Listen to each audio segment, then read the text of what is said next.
Ancient spirits whisper in the night, tales of being who lives outside of time. Morghoulus, the one who's seen it all. Countless lives, each one met with a fall. Wanderer, but crowns a soul forever lost, searching for meaning at any cost. In shadows he lingers, a ghostly figure, haunted by echoes of past lives figured. Oh, Morghoulus, echoes of past lives figured, haunted by echoes of past lives figured. Oh, Morghoulus, dance with the edge of fate. In your last life before it's too late. One more chance to glimpse eternity before death herself claims your soul's serenity.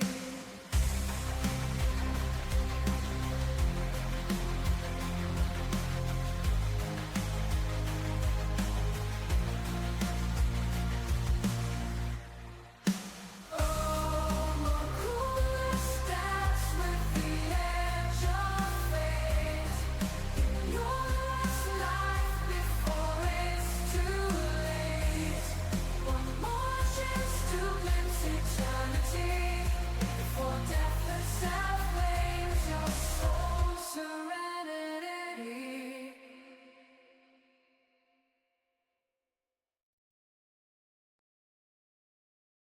Hello, ladies and gentlemen. Welcome back to the stream. And Captain Troy Handsome, I'm glad you enjoyed the opening. And Mr. Cat, I'm glad you got to finally listen to the intro song after some time, especially since the ads have not been getting on your nerves. And welcome back to the stream. I am Morghoulus, and we're going to be continuing Tavern Talk. Don't worry, ladies and gentlemen, before Halloween, well, on the day of Halloween, in other words, the 31st, we will be finishing off DreadX collection. Don't worry, we will come back to Quake, but it'll be like that next Friday, the Friday after. But on to business stuff, or the the usual of the stuff and whatever. If you enjoyed what you see here on Twitch, feel free to follow me here on Twitch. You can also subscribe. Oh, gonna be mainly lurking. Gonna get out of my place for a wee bit. All right, Mr. Cat, take care. Make sure you enjoy yourself and get some fresh air. Fresh air is very good for you, ladies and gentlemen. And if you are watching on YouTube, feel free to like, comment, and subscribe. Dislike if you dislike, and let me know what you thought down below. Not only that, but we have a Discord where you can join the community and you can make memes, well, share memes, make memes, and more. Hold up, Discord. I have a link right here. Feel free to take a look, join it, and you can even do fan art. You can also make clips, post videos. Maybe we'll do some challenges that are brought in. Ooh, maybe I can just do like some viewer challenges and stuff. That'd be pretty fun, I think. Just have it so that oh well, today we're just gonna go through a whole bunch of challenges and see what the audience has lined up. I don't know. Definitely something that I think that'd be pretty cool someday. So, that being said, let me go ahead and boot up Tavern Talk and we can get into the game. Oh shit.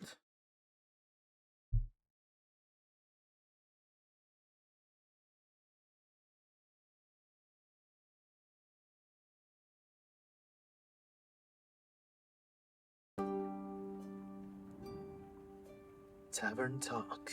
Let's open the book.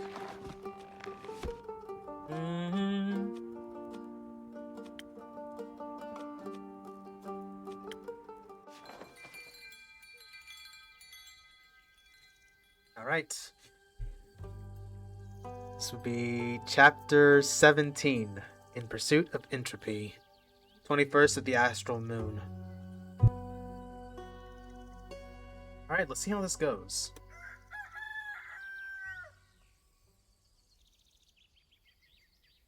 Let me just sit up straight. Oh!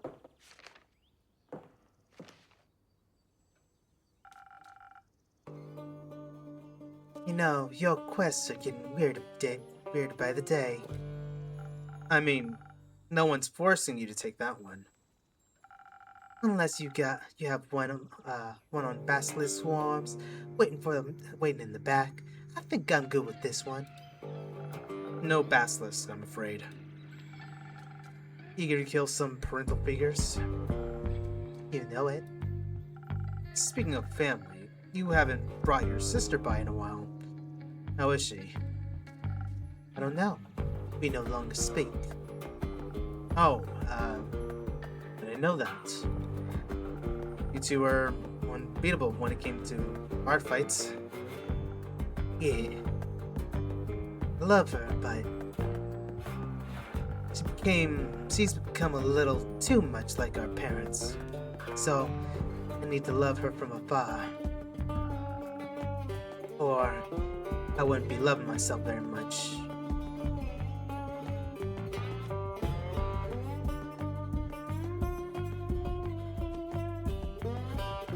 I wouldn't know. I'm gonna just say I'm sorry to hear that. Sorry to hear that. Cutting her off must have hurt a lot. Must still hurt a lot. I've come to terms with it. Came out stronger in the end. That's all I could do. Maybe, but the wounds stay, don't they? People wound you. That's what they do. They can also heal you. That's a false sense of security. Eventually it all falls away. Not everyone is doomed to become your enemy, including yourself. And I think you're doomed to say the weirdest things possible whenever you get the chance. It's a blessing, not a curse. If you want to see it that way. This rogue guy got any siblings? None that we know of. Their parents kind of faked their deaths. Abandoned him when he was very young. They haven't exactly been writing postcards. Ah, I guess no one would handle that very well. What do you think about the whole killing them measure? Adds up to me. Does? Yeah. Not like they ever faced any real consequences for being shitty. Always falls on the kids, doesn't it? And you think being murdered is an appropriate consequence? It's not about what I think. I'm just taking the job. Right. I was thinking. Think less. Or rather, think about what you're gonna mix for me instead. So you're not even hesitating. I'm a bounty hunter, innkeeper. Of monsters, I assumed. Not all monsters look alike, unlike us. I thought you don't do charity. I don't. I expect to have to payment by the end of this. That thief must have some jewels stored away somewhere, right? Let's see. So, drinks. Drinks, of course. Murder. How would you like to approach it? With lighted force. Don't know how strong they are, but I need to be stronger. Maybe some defense in the mix would be good too. If their attack patterns turn out to be more complex than you thought. Seems like you do listen to me sometimes. Your stories of fighting, mirages, and three-headed antelopes are too compelling to forget. I'd hope so.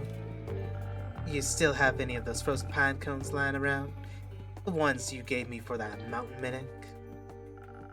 If those deadbeats picked up some primordial magic, I would use some elemental protection. Clever as always, Jade. Obviously. Plus that frost armor is pretty cool. Luckily for you, and your coolness factor. No. You and your health. I got a big shipment of them last month. Cool. I'll take some of them then. They're not contending with another approach? No, unless... I guess there's another way. Is there? Listen, some things are unfixable. I'd saw both my legs off before I'd ever talked to my folks again. But this wound is fresh. Could be possible to delay the inevitable.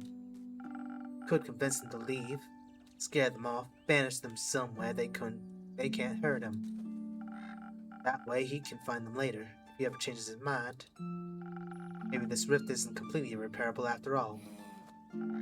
Sounds like you're asking for some charisma. And some speed.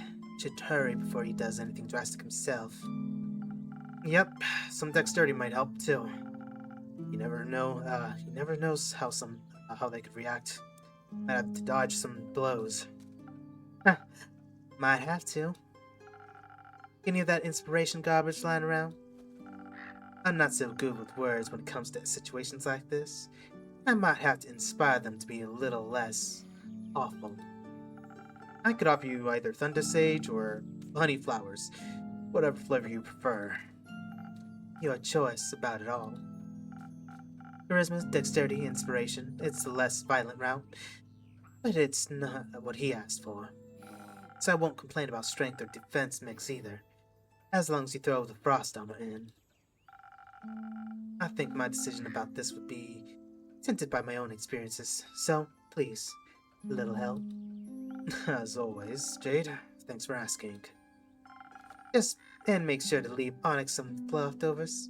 She's thirsty. Alright, so we need speed with mist infusion. Let's see. No. What is the...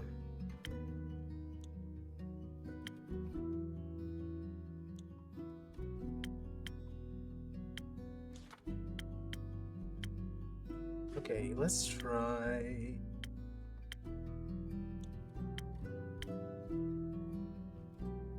I'm gonna go with 1,000 Winds. Because that gives a lot of charisma, that gives some speed, but it also gives some defense. Let's try that. There's our fisticuffs. Fist. Is this one? Yeah, it was.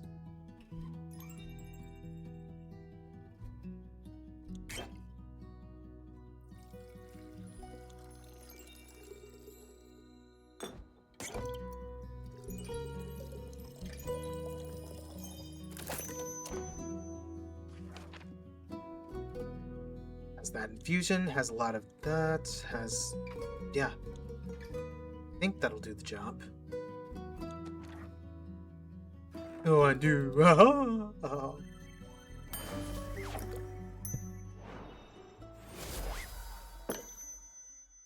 Maybe this isn't a lost cause as we think it is. They can't be reasoned with. I can always trick them and kill them that way, yes. But I guess I'll try talking first. Let's hope this is the right choice. Don't you trust me? You wish. Don't forget to fill me in on your success. If I have any charisma left in me, you'll be sure to hear all about it. Until then, don't tell him what I'm doing.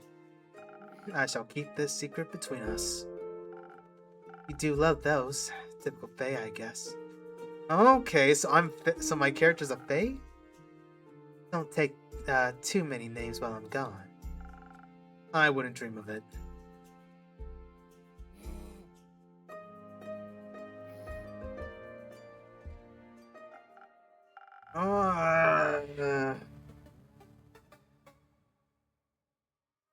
Well, I guess there had to be a negative of the day. Nah, man, you gotta be careful with that ethereal bamboo. I mean, it's super cool and all, but if you cut it the wrong way, it's gonna charge up and... Whoosh, gone you are. Sucked in the ethereal weave. Oh, Well, you know, like those fishies that kill you if you cook them the wrong way. Fish? Yas. They look like balls with spikes. Don't know about the name though. You mean pufferfish? That! Whoa, wait, you're also here. Lol. Sure am. You're looking fire. Nice drip. Thank you, Nico. Nico, can we stay on topic, please? Topic, right. So, I heard any type of vibration can trigger a small rift. It's like disturbing a sleeping dragon. Wrong move, and the world's faltering and whatnot. So, you're saying if I use my bow the wrong way, I could open a rift and be lost in the ethereal weave? Bet. Would suck big time, but alas. Though, can't be entirely sure. I mean, what's the fun in knowing everything for sure? Don't be basic.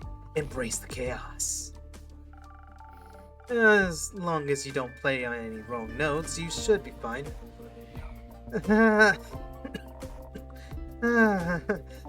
Nothing easier than that. Especially under pressure.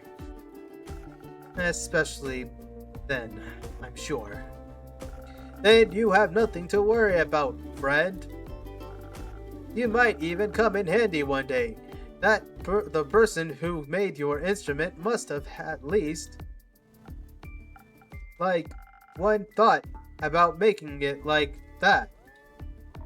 They did. Many thoughts, actually.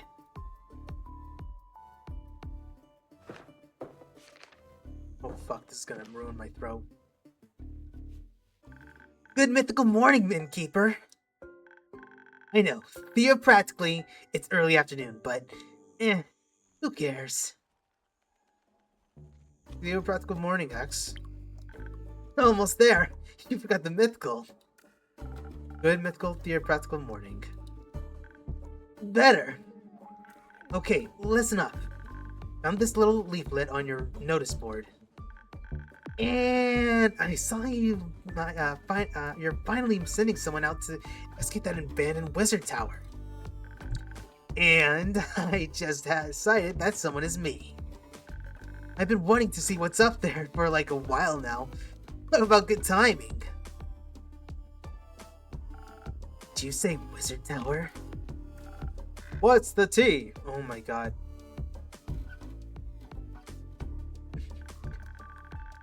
Well, there's an abandoned wizard tower near Niverduff, on a small island near Morlia. Ah, the one with the worms.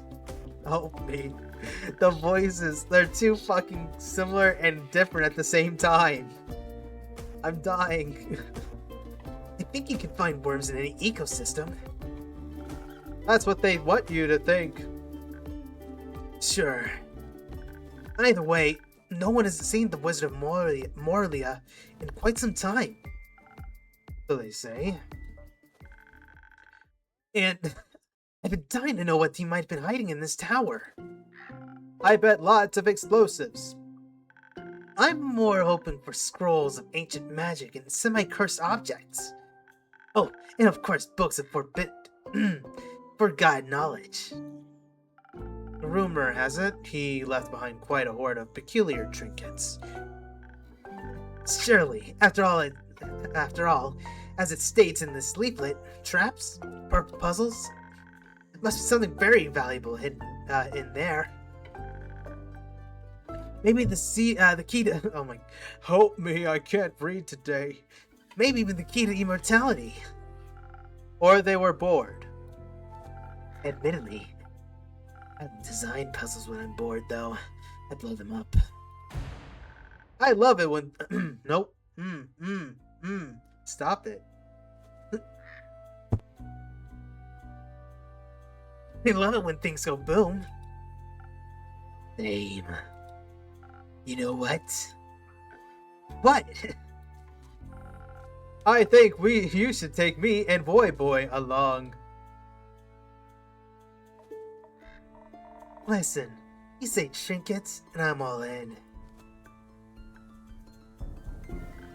I mean, the entropy we'd create is we traveled as a trio would be immaculate. We'd be able to tackle the wizard's puzzles and deadly traps with wits and, violence. And music. You have my lockpicks. And my head. Oh my god, hey Jim. Maybe the ethereal wave could even help. You know, bamboo, huh? But even ethereal wave can escape. Even an ethereal wave escape would only work in. Oh my god, Chabian silk. Huh? Yeah, me too, huh? The ghost spiders of Chabian use their the ghost spiders of Chabian use their silk to spin the weave. Good thing that these strings are made of Chabian's silk then. Great! Then we can use your Hagium as our Plan C escape plan. Let the wizard be at home after all.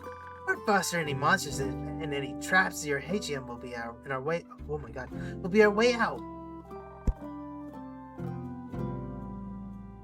By dipping into the ethereal wave?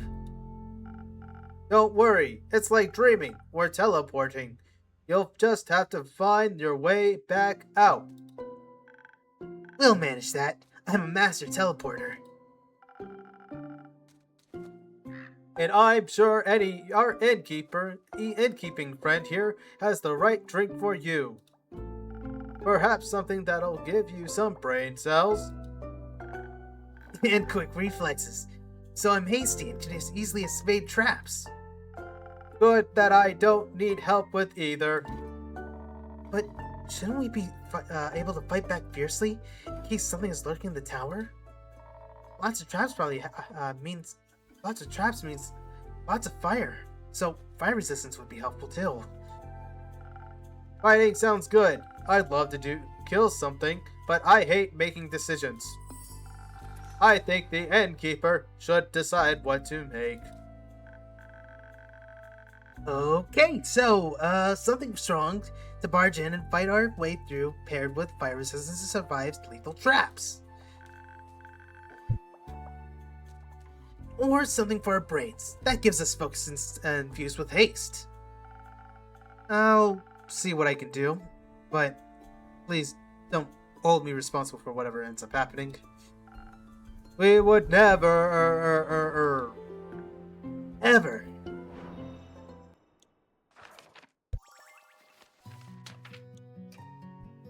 I'm dying, my throat. Oh god.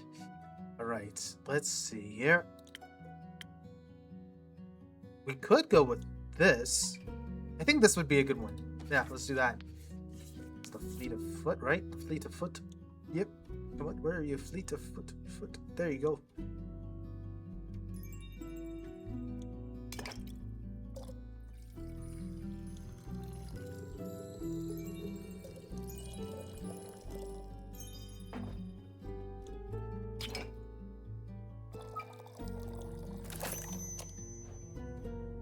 Sunrise. Is that what I wanted to make? Good. Fair enough. That works. Why not? Undo.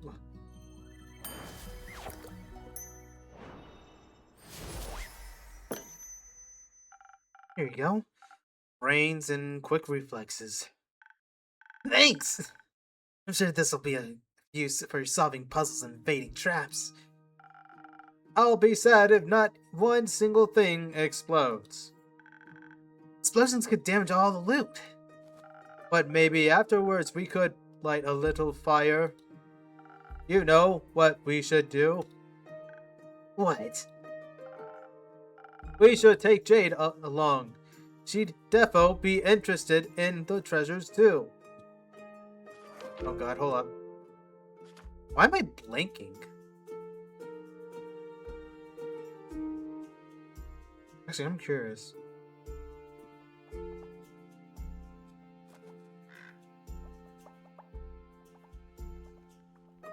instruments, songs, and actually like post.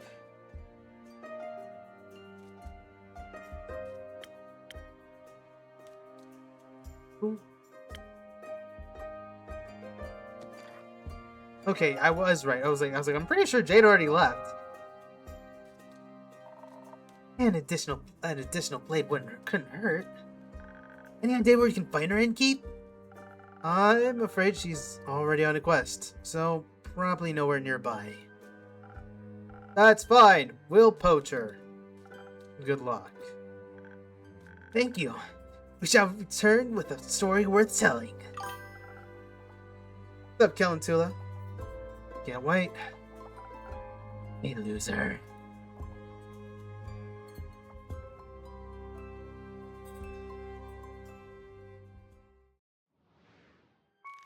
How are you doing? I'm doing good. How are you?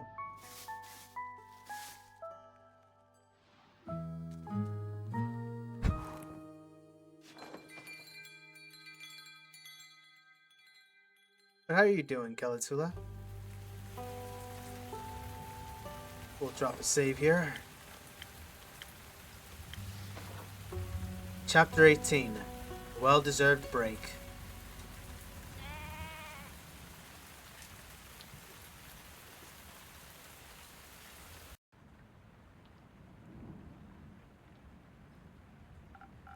Hello, Innkeep. Look what I found. Looks like a rare specimen of Archie. Me? I'm one of a kind. Oh, you two know each other already. What's up, Crew Nexus? What's up? Nothing much. What's up with you? Of course you do. You know pretty much everyone in this city, huh? Of course I know him. He's quite the celebrity in town. Oh, I suppose I am. He's Xena's most famous author. He even survived an assault by hordes of the vicious undead. Why would you say that shit? Just say author. You don't need to bring up the undead. The undead is unnecessary. You're fine, good shit. Author? I guess I really am an author. Yes. Bummer. And here I thought I could surprise you. How did you two meet? I think he spotted me on the street. Must have thought I had a lot of stories to tell, so he asked me if I could write my biography. What a unique way to call someone old. But she does have a lot of stories to tell. Archie, how many manuscript topics do you want to collect before you start, actually finish something? Well, you see, it's always important to collect ideas. Life itself is the best source of inspiration for any artist. Archie just like me for real? Oh my gosh. Welcome back, Mr. Cat, by the way. Look at him.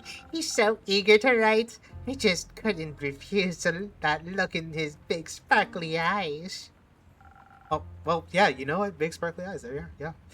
Writing down ideas is so much fun.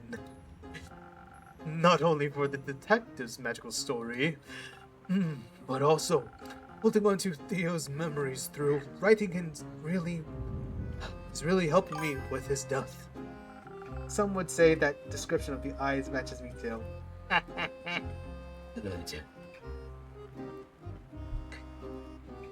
I can say, make sure the world doesn't forget about him.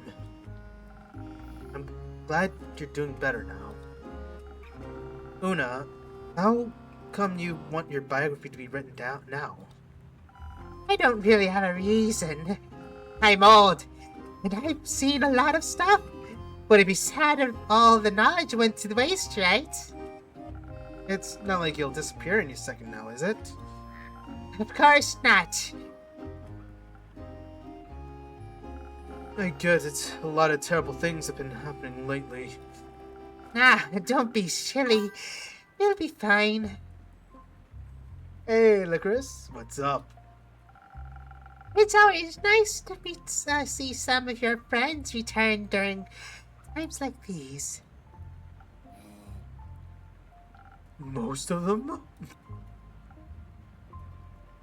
Oh, shit, you are actually shedding some tears. You're fine? Are you? I'm doing pretty good. Had a good workout. I feel pretty good. I feel my soreness, which is good for me. It feels good to be sore at times. Stuff like this happens every few decades. Not completely normal. If you say so. You're going to pay Archie accordingly, though? That's what I'm here for. I'm gonna pay him in drinks. And I also could use a little refreshing drink myself. Aye. Gotcha. Anything specific you'd like today, Archie? Oh, just the same as always. Just drink to stay focused on my writing. To defend my brain against all those distracting thoughts. Love that talk? Hell yeah. Hey, Bella. I'm right up.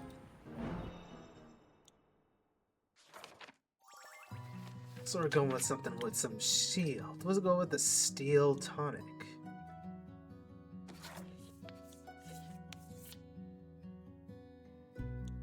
Let's go with...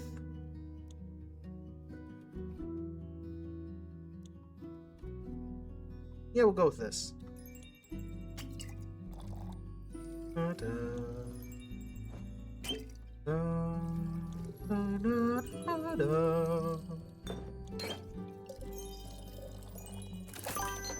A steel tonic.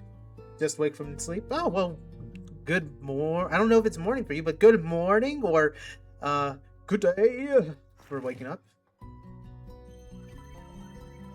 Auntie's cute. Okay. Steel tonic for the steel man.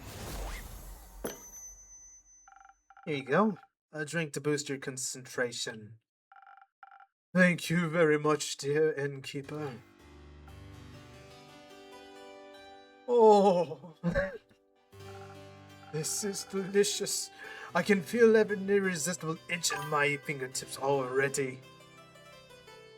Hey, Jezebel, welcome back. I'm always... I've been coughing a lot lately. Apologies. I'm always happy to oblige. So, Una, what's it for you today? Maybe something that'll help me enough strength and energy to tell this whippersnapper every little detail of my life. Yeah, that sounds about right. Alright, give me a quick second and I'll be back with your drink.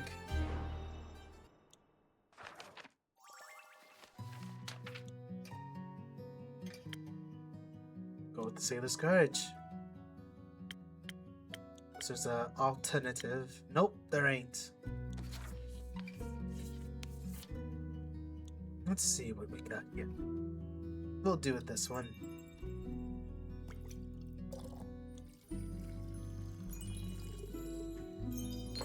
There we go.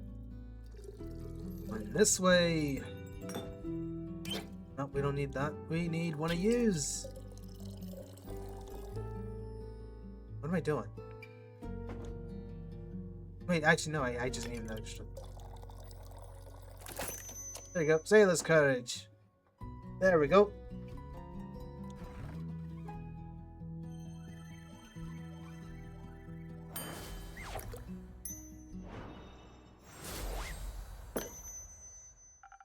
Some liquid stamina for the Golden Girl. Let's see if your skills are to be trusted, innkeep. Richie, I hope you're ready for at least 600 pages. Hey, Donard. How you doing? That's a lot. But you already agreed, so you don't have a choice. What's new? Nothing much. Just some tavern talk. A little bit of soreness and a little bit of a cough on my end, but it's all bearable. And now, my dear Archibald, we'll begin with the writing. Thank you for your hospitality, innkeep. I'll see you later. Goodbye, innkeep. I'll remember and keep a copy of the book for you. Signed, please. Of course. Very well. Goodbye, you two.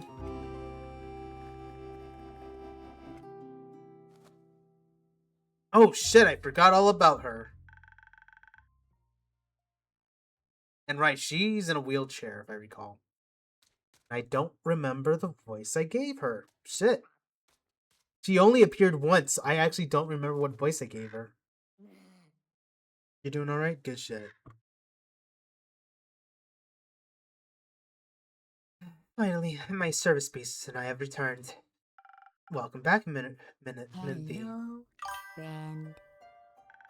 Good to see you, innkeeper. And surprisingly, your tavern's dry interior. I thought you might be appreciating the dampness of almost everything nowadays. Maybe while underwater, but wheels and mud do not mix. On land, I appreciate structurally sound and smooth wood flooring much more than the soggy alternatives. And Leia, what's up? That bad? You would too. Just step a few minutes past your tavern.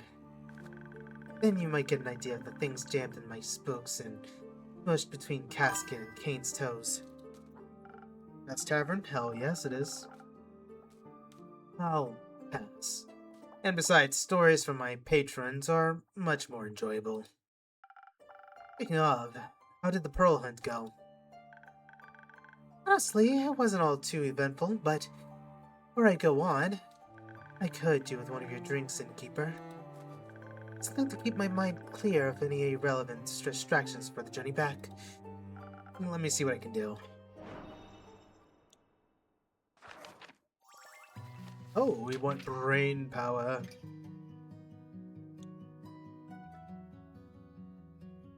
Oh, if that's the case, we can go with the Silent Owl. The Silent Owl is actually a good one.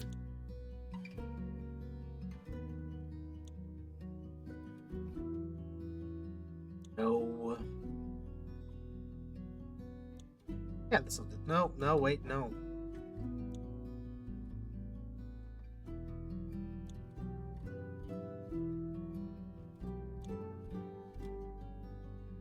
That'll do.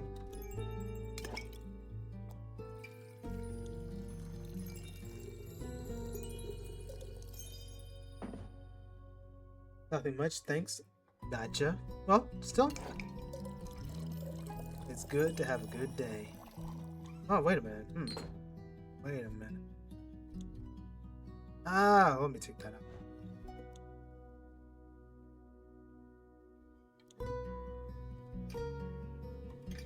Let's go with this instead. We can go ahead and pour a little bit out here.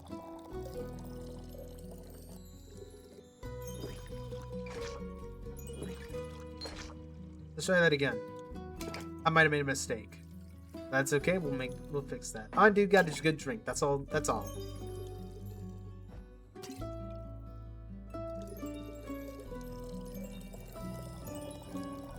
There we go.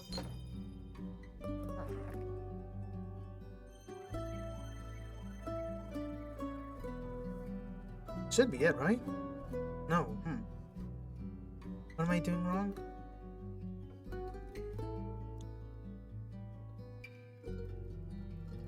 Oh!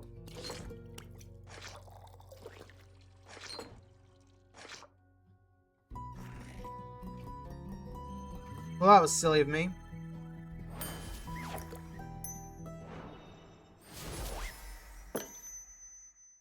May this inspire boundless creativity. Just what I needed. Only I've had a boundless supply of this drink while writing at my desk. Unfortunately, my establishment doesn't do deliveries. A shame. But before you go on, I actually have something else for you. Ah, and here I thought I'd have to needle you for it again. What a pleasant surprise. My favorite kind. Here, a complete proofread manuscript, I hope. I certainly hope it's completed. Since my retrieval and your proofreading have been such a long time in the making, yes? Right. Long in the making. You should probably wash that red ink off your hands before it stains your mugs. Oh, right. I was editing my recipes all night. Crazy story, actually, for another time, that is. I see. I will say it's good to have these papers back in my hands. May I inquire as to why you asked for them back now? I decided to finally publish the book. What I have written about, it's very dear to my heart. And I'm happy to finally get to share my writing with the world. Menthe, the author, has a nice ring to it. It'll be Mackenzie Catron Pecan, actually. A very nice pen name. It was time I finally chose one, and something's universal at that. Procrastination is a curse all on its own. Sure is. So, about the pearl, or pearls. Protection pearls. Like I said, it wasn't all too eventful. I had tea with the Banshee at the Lonesome Lagoon, and she traded me the pearls of the objects for objects of her desire. Mostly I promised her a signed copy of the book. And good for her. You know, I've been meaning to ask, if I may. What do you need the pearls for exactly? I know you're often looking for them, but I wasn't never quite sure why. Well, I'm sure you remember the curse I was bestowed with. Yes, the cursed parasitic rings that amplify your magic to a painful degree. Exactly those. They cause quite a lot of issues for me and my body.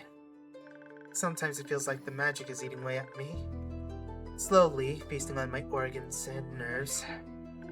It's tearing me apart from the inside out, and as it gradually takes my health and life. Protection pearls help me keep the mana in check. They bring it down to manageable levels. It helps the pain a lot. So, you're saying you turned the pearls into a drink. Wonderful to see that that's still your first solution to everything. Yes, on occasion. Mostly I grind them into ink for my tattoos. They're very universal little beauties. Versatile little beauties. I'm happy you could find something. Now that I think about it, care to share? I'm sure they'd be great for my drinks. Not so fast. For most people, they just amplify mana to ridiculous and dangerous degrees. And I don't want to be held responsible for the chaos your patrons could cause. However, maybe I can offer you something less extreme, but still energizing. Here. Is this your famous... First coffee. Whoa. A streaming chalice looking at your own distorted reflection, you find the darkest swirling depths. The blankness will be all-consuming. A gloom so bitter you might think you see the souls of the damned swimming inside. But really, you'll be looking at a strong cup of coffee. That's it.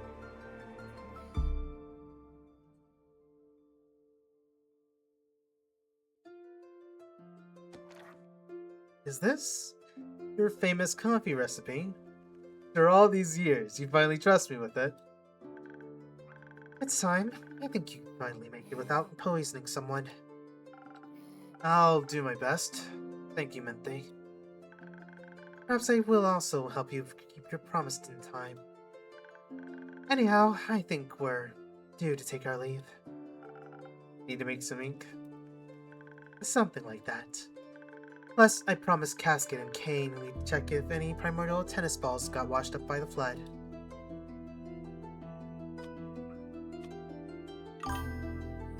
I might have some in the bushes. Baya might be able to make you some moss balls. What a perfect excuse to catch up with her. Is she around? More frequently recently. It's nice. Hey, Games Outreach! It's how y'all doing?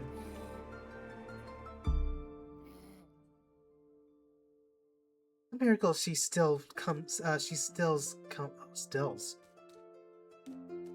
I don't know if that's a typo or not. Shit. Okay. A miracle she stills comes around after you exercise her favorite bug body.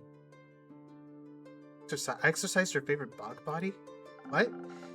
Oh, okay. Hey, Bright, what's up? We were young and inexperienced. It happens. That it does. It was lovely to see you again, Innkeeper.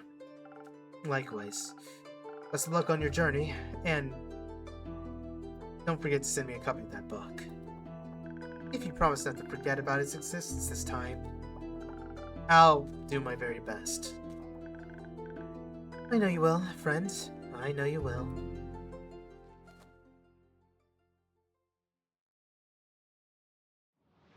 Oh, another day down. Okay.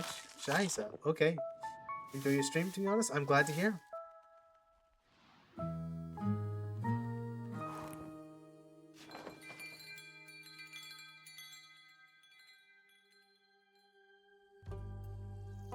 Remnants. Okay. 27th of the Astral Moon. If I remember correctly, something's supposed to happen on the 31st. The reason why I'm saying I'm remembering correctly is because the letter that Innkeep received, or I received, was talking about specifically that something was supposed to happen on the 31st. If I remember correctly, because it has been like a week since. I think it was either a week or 2 weeks. Anyways, Chapter 19, Remnants, 27th of the Astral Moon.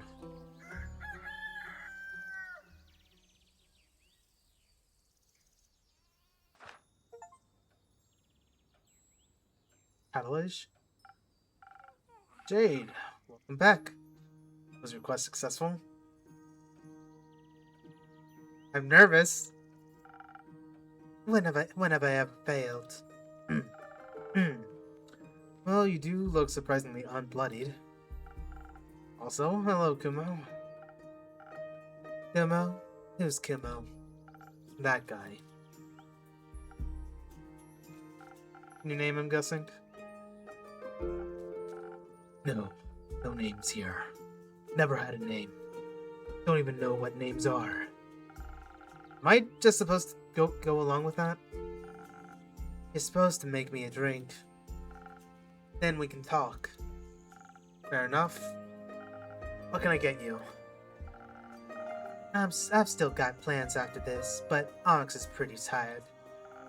So give me something that'll get her to keep up with my speed. I let her have a sip. Anything for Onyx? Hey, Pistol, what's up? Going with speed this time. Okay. Oh my goodness. Really, I just realized we don't have any special drinks for speed. The only thing we have is this freaking Swift Strike, which, you'd think I would actually get something for,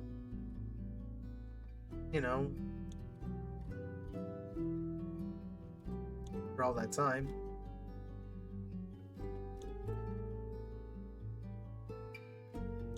Yeah, let's go with this.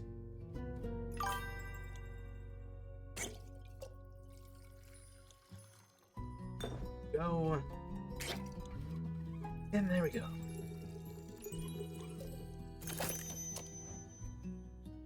Hey, Clara. What it do?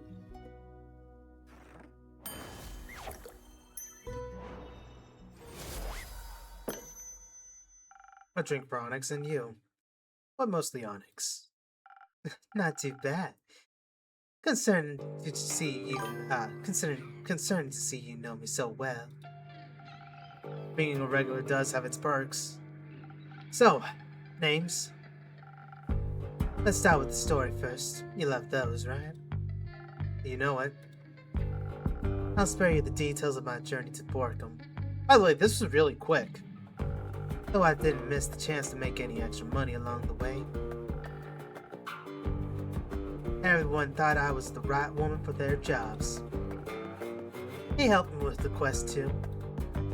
Squeezed a good description of the renegade parents out of some red dune merchant who was in a deep dispute with a blue crowned elephant. I'd love to hear that story, actually. Not my problem. Asking a couple of pointed questions got me to the inn that the deadbeats were staying at. Problem with people is, you can't exactly kill them in broad daylight. With monsters, you'd be thankful for doing so. But with people, you've got to be patient. So I did what anyone would have done in that situation. I posed as a tour guide, and they believed you. They sure did. Inako was right. Your drinks are great for pulling scams. Happy to hear that. I offered them a tour of the nearby Wadden Sea, and I led them to an area I knew was shunned by actual tour guides because of an unpredictable tides. Give them a spiel about how a battle of the Order of the Starlight took place there, yada yada yada. Pretty soon their eyes were glued to some starfish laying in the mud. It was the perfect opportunity to get it over with quickly. Obviously, I wasn't going to kill them just then. They needed a chance to run. But I had to scare them first. I raised my spear right above my head and was about to go for a warning strike when I heard this zinging sound. I deflected the knife that was flung my way at the last second and shattered against the ground. All three of us turned around and saw this cloaked echo reaching for another knife. He had his hood pulled up, knives and daggers strapped all over his body. Hey, Miss White. Even the air seemed to go darker around him. Looked like a real shadow bane. I trained under them. Impressive. Those deadbeats thought I was protecting them from me. I should have seen the look on their faces when I said I was there to kill them. I turned back, wanted to refocus on my warning strike, when I was interrupted with a simple stop. It was said in this deep, raspy, fake voice that sounded like some sort of proper degenerate. Likely, the two bums thought we were fighting about who'd get to kill him. Their approach to such a situation was to immediately try and bribe us. I told them to shut it. They asked me what I wanted, and I wanted then if it wasn't money or words. So I turned to our little shadow bane and asked what he wanted. He just stood there, quietly. I can't blame him. Just a little scarier than your parents. So you helped him with the decision? Not exactly. I walked him over to him and handed him my spear. She said, "This is your choice. Make it." Felt like she was passing some of her courage on to me. He stepped forward, my spear in his hand, and took off his hood. I'll spare you the details. They recognized him, of course. Had the audacity to act surprised. Surprised is one way to put it.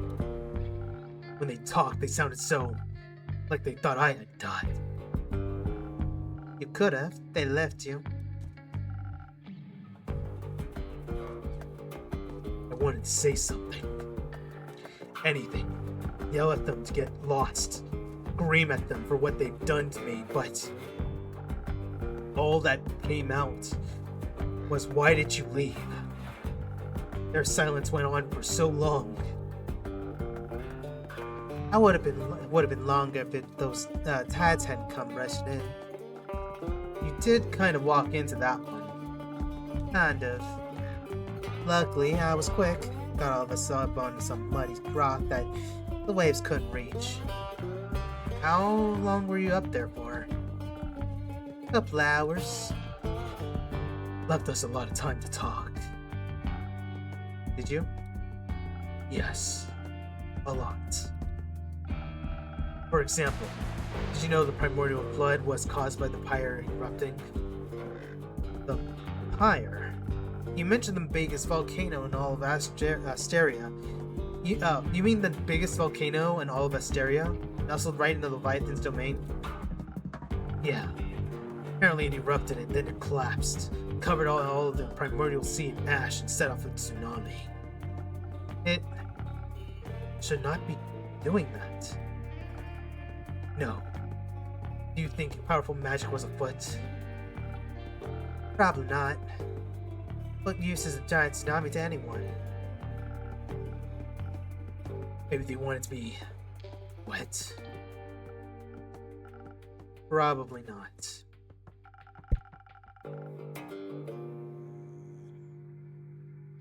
Are tsunamis and their causes all you and your parents have talked about? No. Mostly we talked about the leaving thing. They said not a day went by where they didn't regret what they'd done. I asked why didn't they come back then? They didn't have an answer for it. Mom said she was proud of my knife throwing skills though. I never thought they'd apologize. They owned up to all of it, as awful as it was. I hadn't planned for that. They wanted to make up for everything and be part of my life. They also said it was up to me and what I wanted. What do you want? Family. Is that stupid? No, it's not. So, you forgave them? Yeah, I'm like, no, of fucking course not. No. Dude, that is a lot of emotional baggage. Just, like, to have that solved in one day, that shit is not getting solved in one day. Hey, Michael.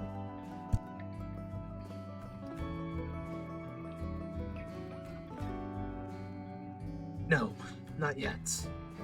Let's see if they actually mean what they said first. Can't trust them right now. We don't really know each other anymore. Who knows if we'll get along. But they did say they want to get to know me. And I think I might like that too. They're just so different.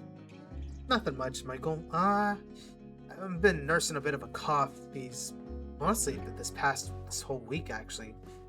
Hopefully it's nothing big. I think it might just be the change in weather or something. Or maybe it might be the workouts. But, yeah. How you doing?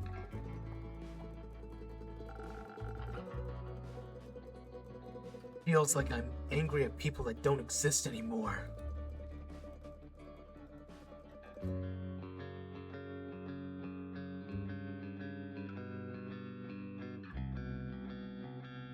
I don't want to say you should be careful. I just want to say you're still allowed to be angry. Even if they changed, they hurt you. Neither forgiveness nor forgetting is required. Just feels unfair. Like I'm harboring resentment for ghosts. But I'll try to be honest with them. I owe that to myself. Plus, Jade threatened to decapitate them if they ever hurt me again. That is very, very nice of you, Jade. They'd stand no chance. None. I have a drink now, too. Sure. Let's trade. Right. Secret? No. A name. I assume Jade didn't know you as Kumo because your parents didn't call you that. Correct. What did they call you then?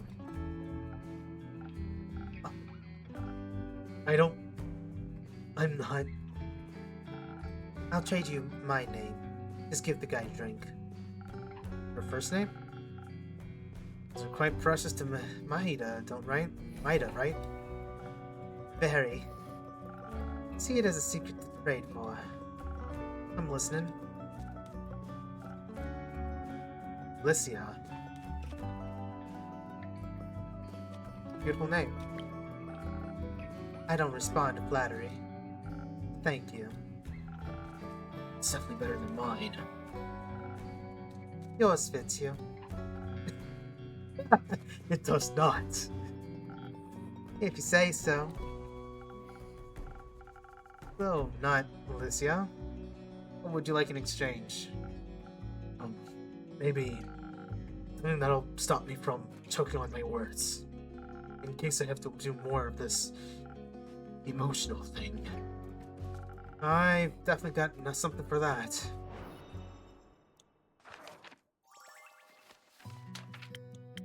Let's go with... Can I? Yeah, Sunny Breeze. This is a... I feel like a Sunny Breeze is actually generally what he needs.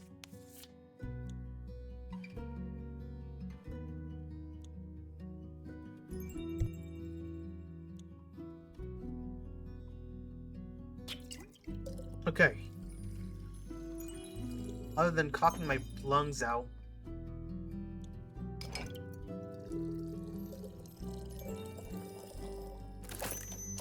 Nice sunny breeze to call the day.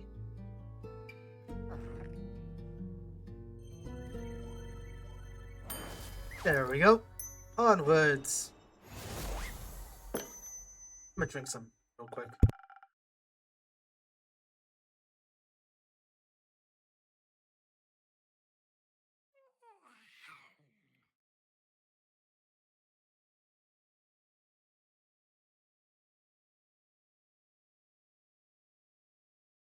Oh yeah, I also ended up biting the crap out of my lip twice today. So like the inside of my lips all fucking bit up. Here you are. Some fluid emotional vulnerability. It tastes a lot better than it sounds. Feels a lot better too. Maybe. I still need to call you something else though. If Kumo is out. It is. What have you got for me then? I'm running out of names. Jade, can I? Nope, my name. Fine. How about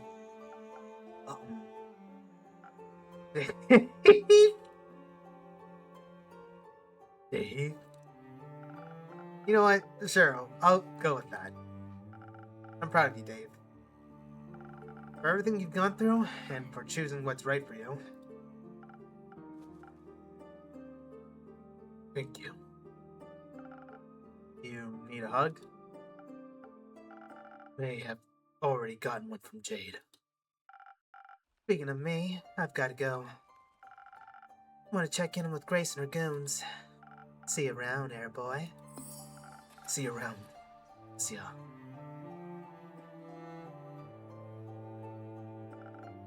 What about you? Care to linger a little longer? I need some time to think. Hold this over. Maybe even feel it, too. Is Fable back yet? I think Cheesecake would make for a great distraction right now. No, I thought maybe you ran into them on the way back. Didn't.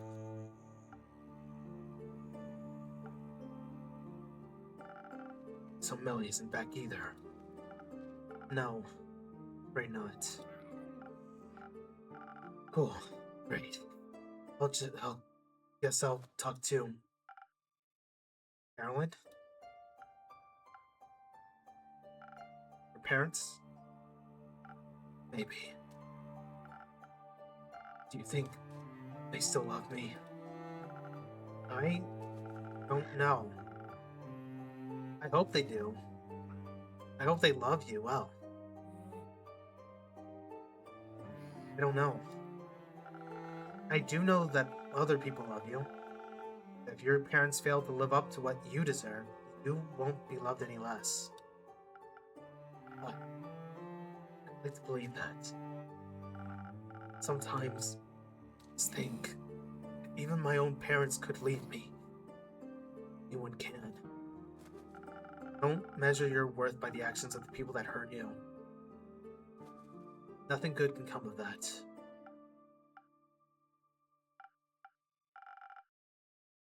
Very thankful to have met you. Anyway, I'm also... or whatever. So, I must go. Farewell. See you soon. Please be okay, Fable.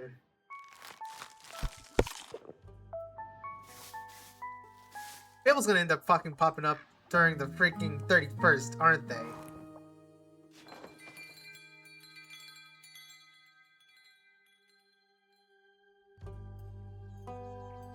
The 30th. Chapter 20. Chaos Protocol. 30th of the Astral Moon. I forgot to save. Damn it, no! Hey! Give me a second. I knew you were fucking alive, you little shit! Sorry.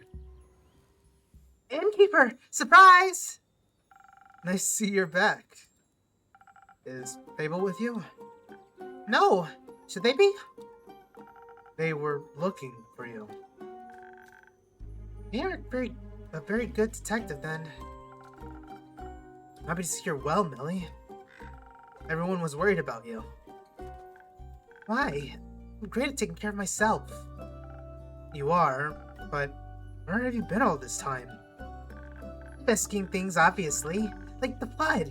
My investigation led me to Morlia. Or more like, they did. Nico, Boy, and Hex, I mean, I followed them to Morlia.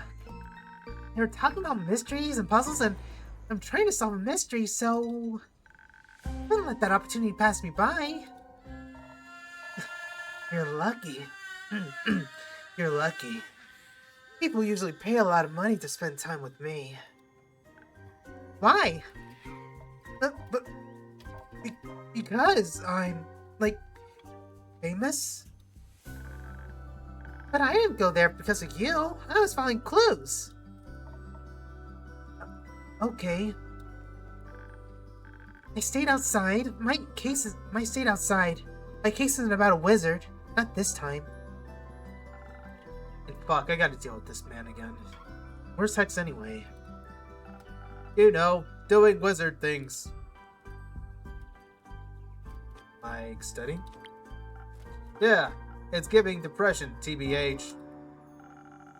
He immediately wanted to check out the spells we found. Though, he seemed pretty disheartened. How come? Not sure. I guess he didn't find what he was looking for. Maybe because the world's greatest treasure was already traveling with him. What would that be? Me. Never mind. He told us to keep an eye out for any time magic razzle dazzle.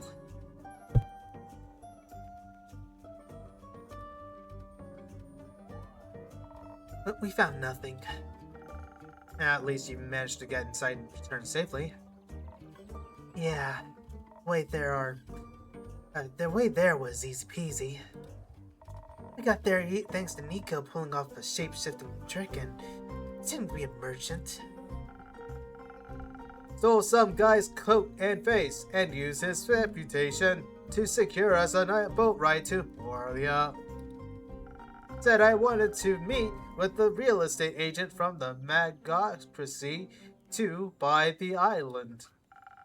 I told them to pick us up in a week or so. By then, we'd be far gone. What happened once you reached the island? I'm quite intrigued. Want me to tell you something? I'd like a drink. Something that goes down like honey and make my poetry flow like wild river. Nothing easier than that.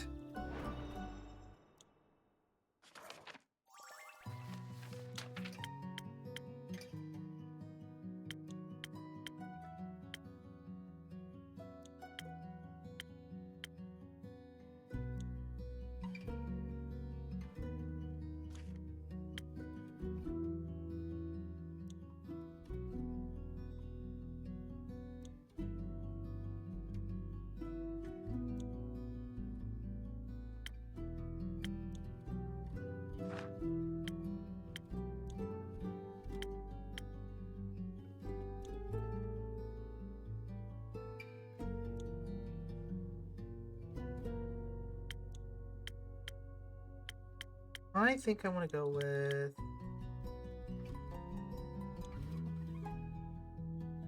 We'll go with Sunny Breeze.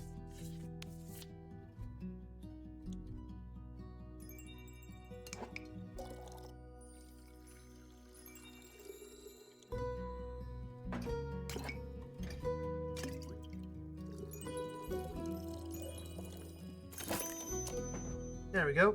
One Sunny Breeze coming right on up.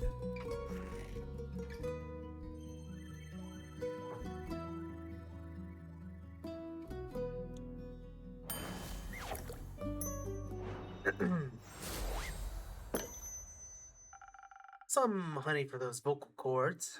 Enjoy. That's what I'm talking about. Amazing. Can we move on to the story now? You got somewhere else to be? Nah, but I'm getting bored. We got to Moria, an island so small, it's basically the tower's wild backyard. As I walked between the crystalline roses, I expected to see a secret passageway hiding behind every corner. I almost brought you back a rose. Why didn't you? I thought you wouldn't like it. I would've. Oh, okay, that's moving on. The tower itself reached so high, I thought it might be reaching out to kiss the moon itself. It was really tilted, about 5-degree angle. I measured it with my paws. The bricks were so wet, I'm sure the tsunami shook its foundation. Would think the waves would have done us a favor and knocked down the door, but nope. That locked door was the first challenge. Inigo's lockpicks broke. Seemed like a skill issue. Broke? Skill issue? Bro, the door ate my lockpicks. Ah, door mimic. A classic first step to securing your establishment. Luckily, you've seen one before. Ever tried to open my door from when end closed? No? Hey, Raj. If you do, don't use any lockpicks and take care of your fingertips. So, how did you get inside? By charming it. I just forgot his spell book and couldn't get the arcane lock unlock spell to work. And obviously, it wouldn't let us in just like that. So I decided to play the mimic of tune. Yeah, that was amazing, bro. Your fancy tunes are the GOAT. I was nervous. I've never played in front of a mimic before. But I wasn't sure what their taste in music was. Holy crap, I missed a few messages. Hold up. Just chilling here with my popcorn? Hell yeah. How's it going over there? It's going fine. I got a bit of a cough, but, you know, make do. Also, I bit the hell out of my lip, like, the inside of my lip, multiple times today. So now it's all, like, injured.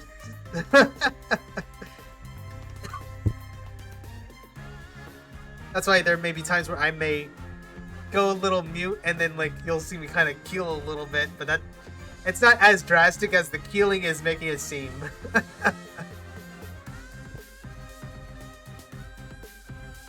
I decided to play something emotional.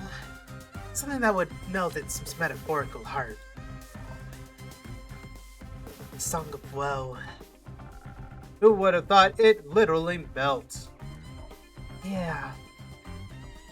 I began playing the first tune and the lock started weeping before I reached the chorus. Tears were streaming down its face. As if they were very hot or made of acid, the door melted away.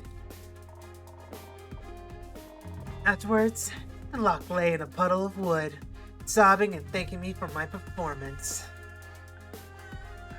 That's not a very sturdy lock. It just sounds very in touch with its emotions. We stopped over the door's remains and into the tower. It was so much taller and bigger on the inside. Like a pocket dimension. So freaking cool. Except, tower can't really fit in your pocket. Bet. X walked ahead. Guy was really distracted.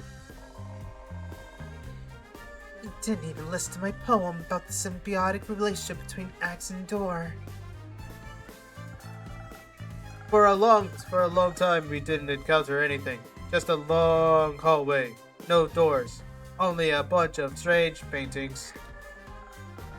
Of course, most hallways can't go on forever. So, eventually, we reached the staircase.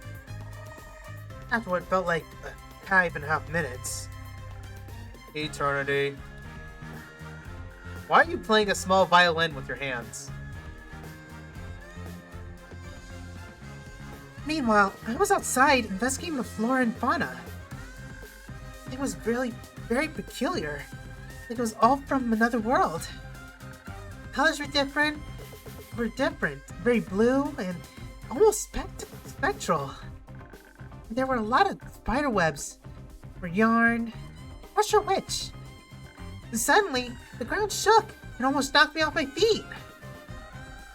Could have guessed there was a pressure plate on those stairs? Who could have guessed there were pressure plates on those stairs? I wasn't paying attention. I was too careless. One wrong step and a pressure plate triggered an explosion and... the whole staircase began crumbling down into a pit of nothingness. Bit by bit, starting from the bottom, I rushed upwards to safety, away from the weird blizzard abyss.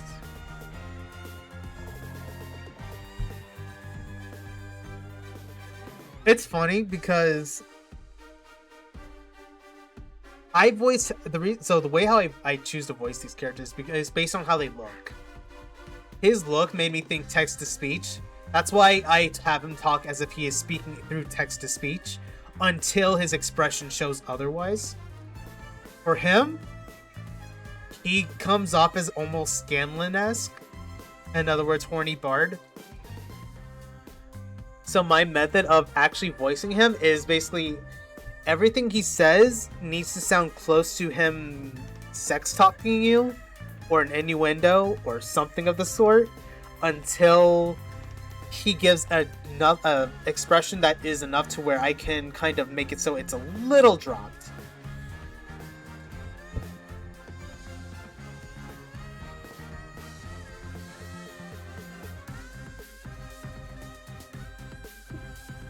I stumbled. If it hadn't been for Axe, I'd be mush. He grabbed my hand and pulled me up. But he isn't really the strongest, so we almost tumbled down together. I figured I couldn't just leave them to fall to their pathetic destiny. So I zoomed down to grab Hex by his collar and pulled both them and Voy back up. Thank you for saving us, Nico. No problem, Voy. You don't get used to it. Didn't you expect a trap like that? After all, a great wizard would want to protect their treasure. Guess we were a little distracted by all the gold hanging on from the walls. The staircase ended in a wondrous library that spiraled endlessly higher around the tower's inside walls.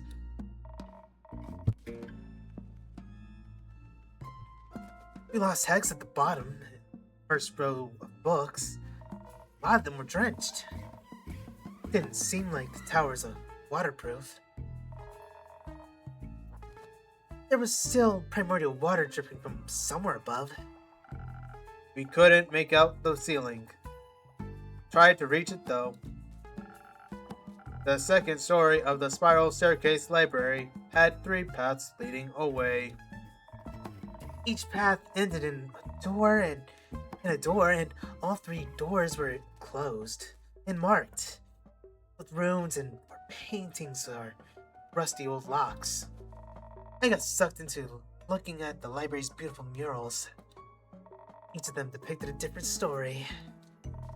One of them a mosaic mirror, oh my god, mosaic of mirrors. That one was my favorite. Watching Hex look at books was like reading a thriller. Almost every second book was rigged with a trap, but he figured out the pattern quickly. Something Fibonacci IDK. Once I was able to pry myself away from the murals, I started looking for spell things. I knew Hex was the most interested in those, and, you know, you help when you can. I didn't. I mostly looked at all the small treasures lying around. The wizard had this real cool staff with a chunker of a gemstone embedded at the top. Imagine the damage I could do with that. But I also found something else that was really cool. Here, take a look. Ooh, a storm in a bottle. Or rather, lightning in a bottle. It's dope, right? What is this? A weather jar, duh. It shows what the weather is like in another realm. I see. Let me guess. Avalon? I knew you'd get it. I found some spell scrolls. One of them had gold runes on it. Hex liked that one, but he didn't love it, you know.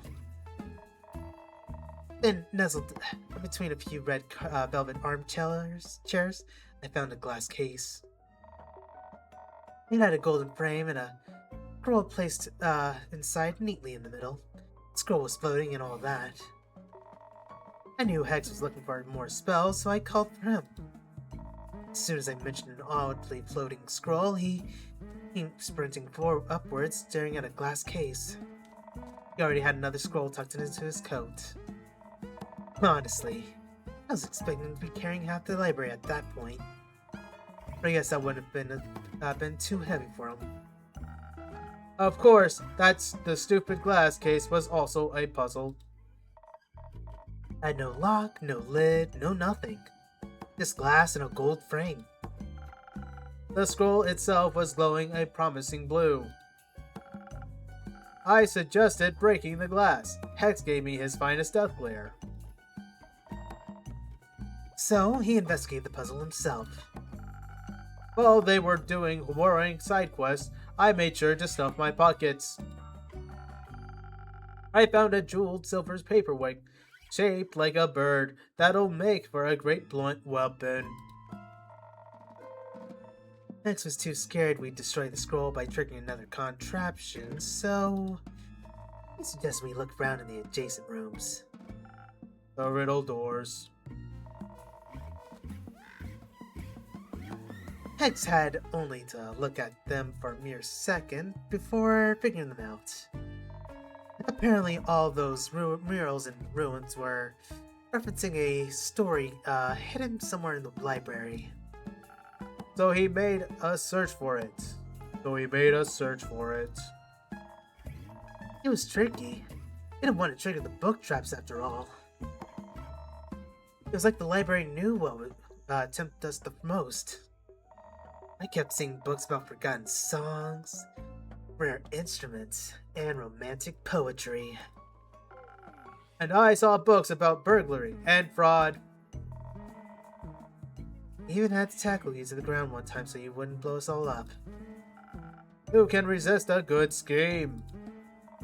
It was kind of exciting, seeing Hex hop up and down the stairs looking for the right books. First password was password, second password was passwords past the password. And third one was passwords past the password's password. Oh, password?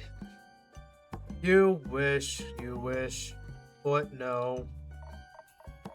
It was 1, 2, 3, 4. Easy to crack! Oh, no, that was not her voice. Easy to crack. Good for you. First room was an alchemy lab. full of apertures that I have never seen before. Most of the liquids have gone dry, but Hicks insisted on taking whatever he was left along with us anyway. Wouldn't let me taste any though. The nerd was more interested in the study hidden. Oh my god, I can't read today. The nerd was more interested in the study hidden behind the second door. He was really determined to crack all that wizard's mysteries. We helped when we could, but listen, I only have like 3 brain cells. The soundscape of a tower can be kind of depressing. Silence broken only by the dripping of water and the creaking of old wood. So I sweetened it with a song. Was very easy to get into the flow with that bomb music, boyo. Thank you. I just didn't find a key to the glass case, but he at least found a blueprint showing how it was built. Perhaps he can find, maybe he can find, how to open. Okay, perhaps he can, maybe he can find out how to open it using that. That'd be nice. He was pretty beaten up about everything, though. Yeah, couldn't find out what he was looking for. Not even the 3rd room? No. That one was a jump. Didn't know wizards worked out. Maybe it was just a distraction from the hidden vault. A hidden vault. Anything good in there? Oh yeah, more like our arms could carry. More than our arms can carry. Bunch of artifacts, most of them probably cursed. Which makes them even cooler. But Innkeep, you don't even know the funniest part yet. Enlighten me. The whole time the wizards had a spare key to the tower under the doormat. The oldest habit of all time. And we didn't even think about checking for it. I did. But I wanted them to find it for themselves. When they left the tower, I was at the beach with Jade. With Jade? She had arrived a while ago to pick us up, and I was teaching Onyx 2 tricks.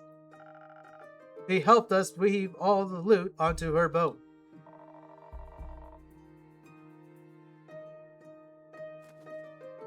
Did she just fucking scam y'all? We can't take everything with us, so we decided to head back there again another day. There's one thing that doesn't make sense in this equation, though. That would be... Nico, Boy, and Hex traveled alone. Well, except for me, they're stowaway. Yes? Yet, I found a fresh set of footprints by the coast before Jade ever arrived. Like, there was a 5th person on the island. Maybe someone was there just shortly before us. We didn't even notice, lol. Just like we didn't notice Melina. I'm sorry for staying hidden for so long. Don't apologize. I think it just proved your skills as a detective. We've got a lot to learn from you. What a story!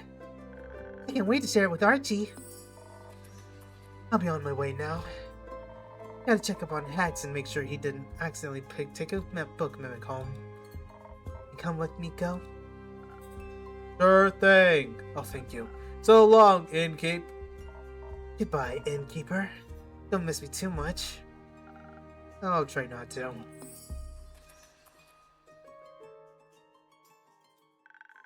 Now it's just you and me, Innkeeper.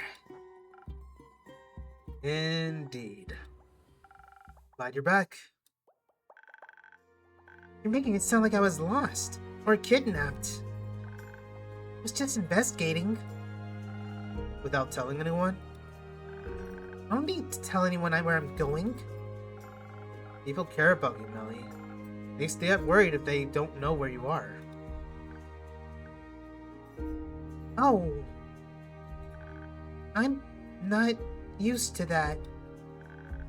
I care about people too, like you. That's good to hear. For the love of God, please be so. There we go. There's somebody. Somebody. Okay. Millie. Hi, Aura. Hi, Dave. Oh, that name is so outdated. I'm. You're back. I am. Did you miss me? Did I? I was just very worried. What? You called me Millie. What about it? You've never done that before. I'm sure. You even said you'd never call me Millie. I'm just glad you're back. Welcome back to my tavern, Dave. Ugh. That's a cute one. Yeah, I got it on my latest quest. Hey, you made a good choice. I also went on a quest. Well, at first I wanted to find the moon swamps. You know, the mysterious magical swamp that is said to be magically hidden and only appears in foggy but starry nights. I'd heard there's somewhere in the moon swamp, near the portal to the Twilight Chasm. And did you find anything? No, I did find some weird way markers made of bones that seemed to lead somewhere.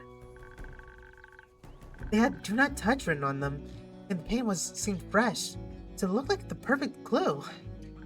But then suddenly there was just gallons of water everywhere. Luckily, I got away quick, and since I was already there, as Fasoa's best detective, it was my duty to discover the flood's origins. Well, at first I was more of a stowaway than detective, but I also couldn't figure out what. Don't storm off again like don't storm off again like that ever again. You understand? I was so worried and no one knew anything about your whereabouts. Now. Oh, poor baby's crying. I'm sorry. No, I'm sorry. I shouldn't have yelled at you like that. It's just, I haven't cared about anyone in so long. You and Babel so suddenly gone, I didn't know what to do. I thought you didn't care. After all, you went away even though I asked you to be more careful. I thought maybe you didn't want to be my trusty assistant after all. So I went to investigate alone. Sorry for leaving. It's alright. I'm used to people leaving and not coming back. I do care, Melly. Just kinda new to this whole honesty thing. Kinda new to this whole empathy thing. Yeah, I figured. If you'd like, I could fix you a drink to help you find your words again. Don't know if I'm up for trading another secret in exchange. It's on me today.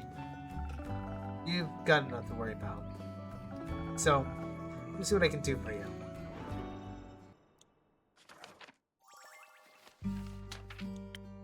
The best track? Okay. Define your words.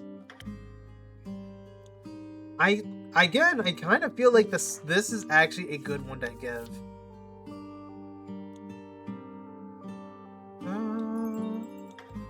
There you go.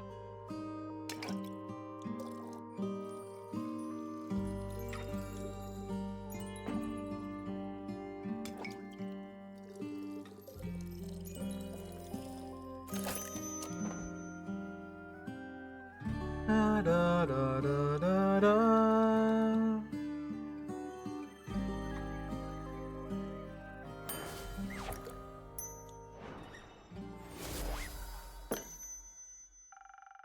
Enjoy your magical liquid eloquence. Doesn't taste that bad. This might actually help. So, request. Jade said you were Jade said you were stranded on Morlia. Yep. I followed 3 very suspicious looking fellows and somehow ended up on that island. Why do I always run into wizards and magic when I'm out on adventures? And traps! Magic traps everywhere! Sounds very dangerous. Detectives always seeking thrills.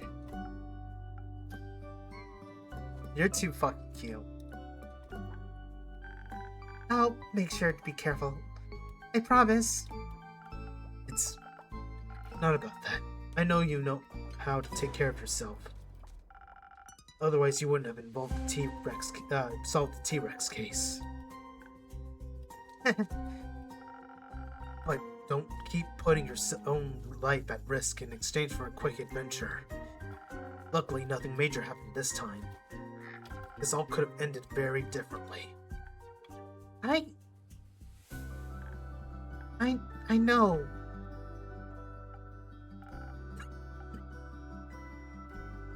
All I'm saying is, don't disappear again. Please. You're not alone anymore. You don't have to do everything all by yourself. I cured one to talk.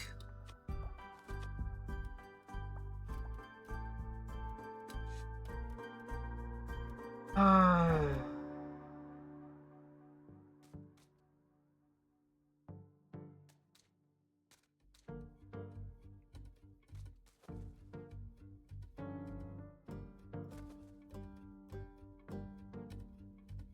Okay, so here's my thought process. Okay, the reason why I'm pausing is because I'm thinking on like my thought process in this is that technically speaking, Dave is at least he's understanding that point. He's understanding he needs to rely on others.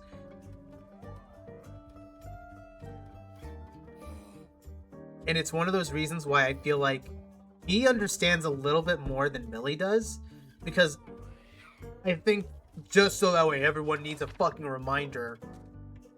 Millie is... Where are you? Where are you, Millie? There you are. Millie is fucking 10. Okay, Millie is 10. Melina is 10.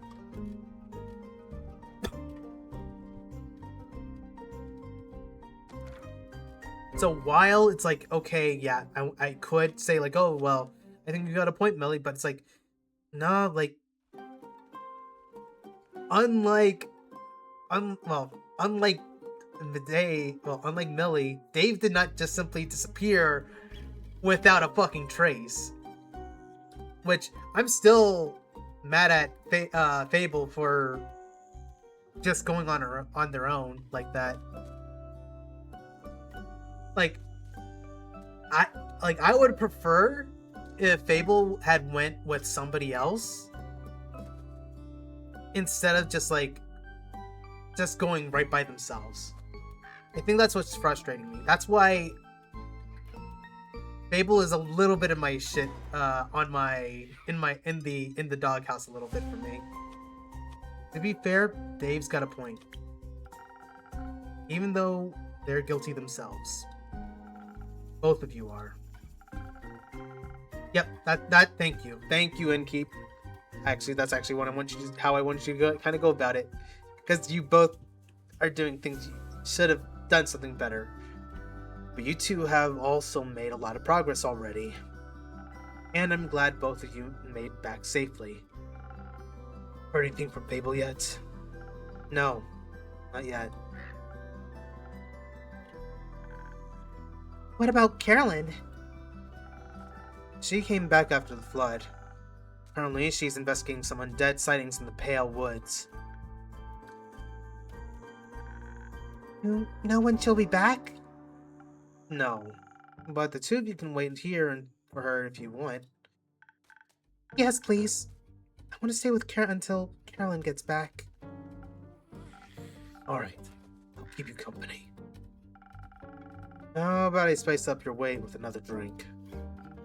I'll pass. Oh, I'd like one too, please. Of course. Do you want anything specific?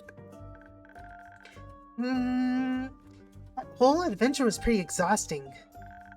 Maybe something to combat my mental tiredness? Nothing easier than that.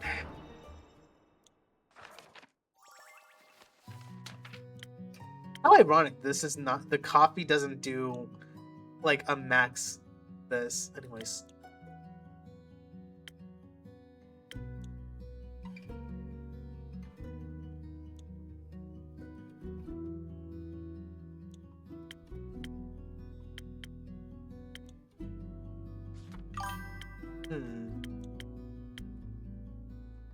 I think I want to go with the peak sunrise.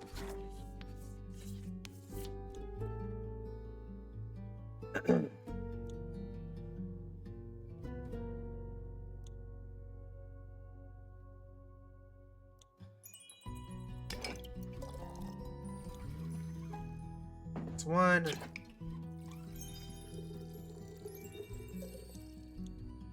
That's two. That's three.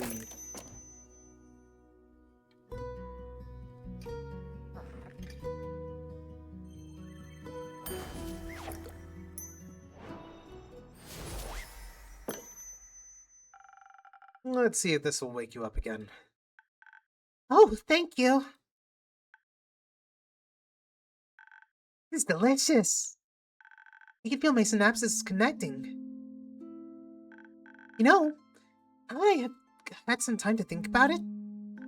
I think I figured out why Hex was so bummed out about the loot. Care to share your insight with us? But of course! He has a younger sister, right? Which always struck me as odd. She looks so much older than him. So, what if she just ages faster than he does? He expected to find some very special loot in that wizard tower. But he didn't find it. So, what if he was looking for something to extend her life? Like a scroll of immortality. Honestly, that is a great deduction from Melly, by the way. Because we already have an idea that. Where are you? There we are. That Hex is very, very, very protective and dependent on Grace.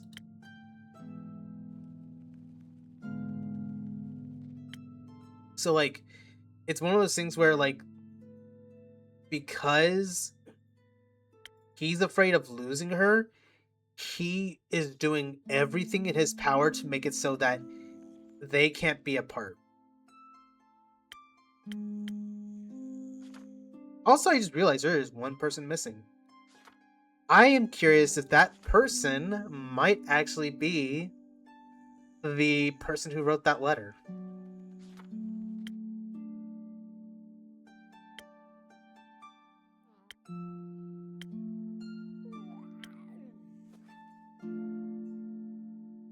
Oh, okay, hold on.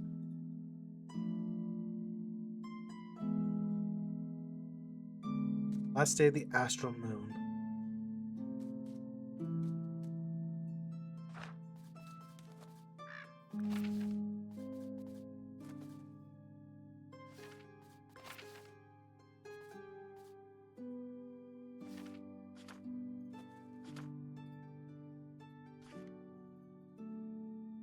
Let's see. Is there a way I can see what... Actually, hold on.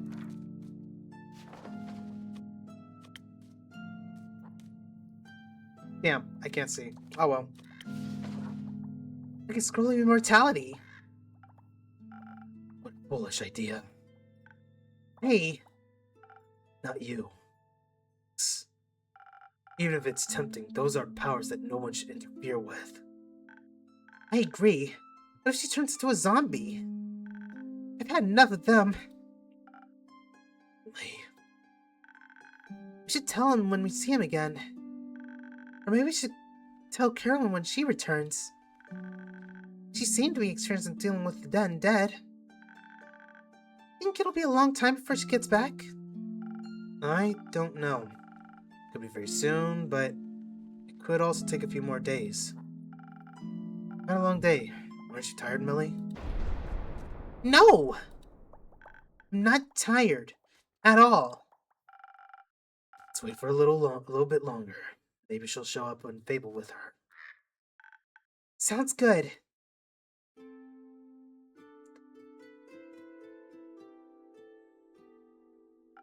Did she fall asleep? Yeah. Maybe I should bring her home and wrap this up for tonight.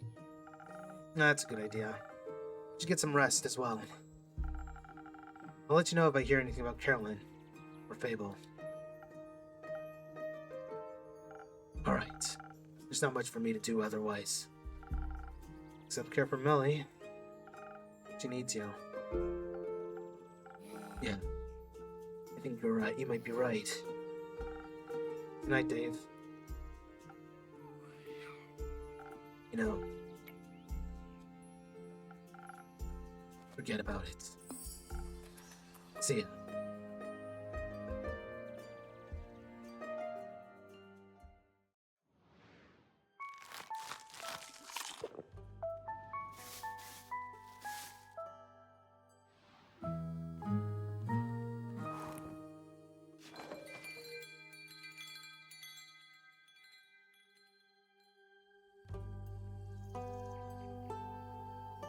This has got to be the last day of the astral moon. You know what? Let's go ahead and jump in. Okay. Chapter 21. Disaster, Tea, and Revelations.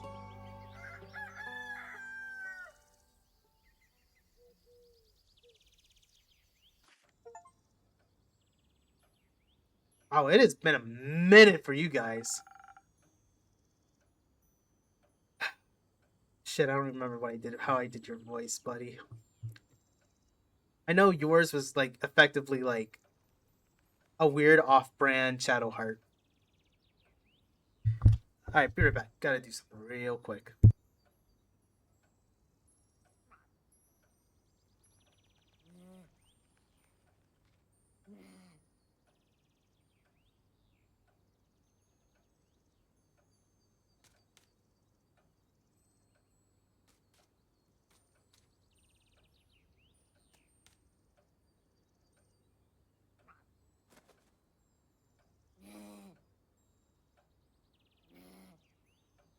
Welcome back. It's good to see you both again.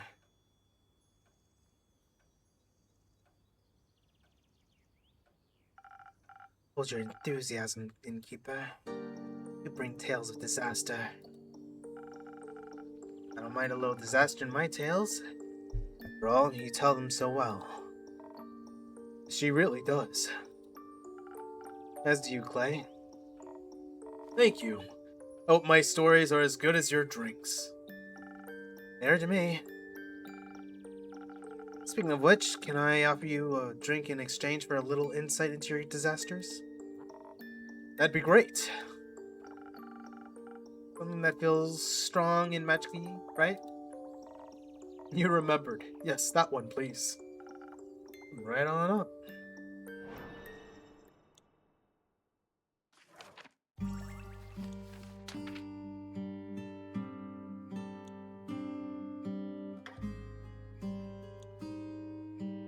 Do I dare go with the cursed coffee?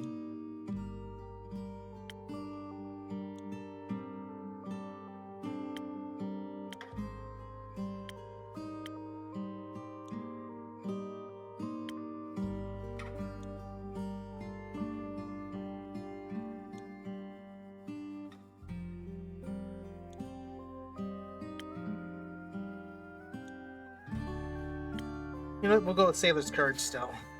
It's okay. Na da da da da da da.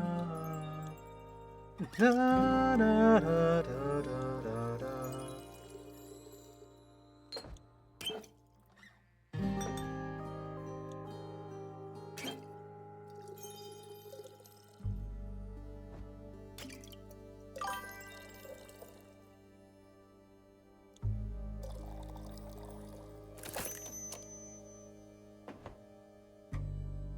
See, you're still going me, hermano?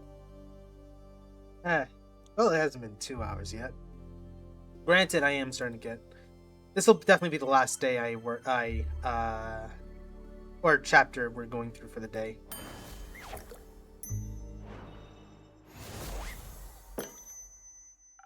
Something tasty and strong, but hopefully not disastrous. Very tasty. Very strong. You've got the best drinks around. Happy to hear that, Clay. Yeah, you're bursting at the seams. How are the archives? Fun. Were they? Mayhaps. Bleak stalkers were...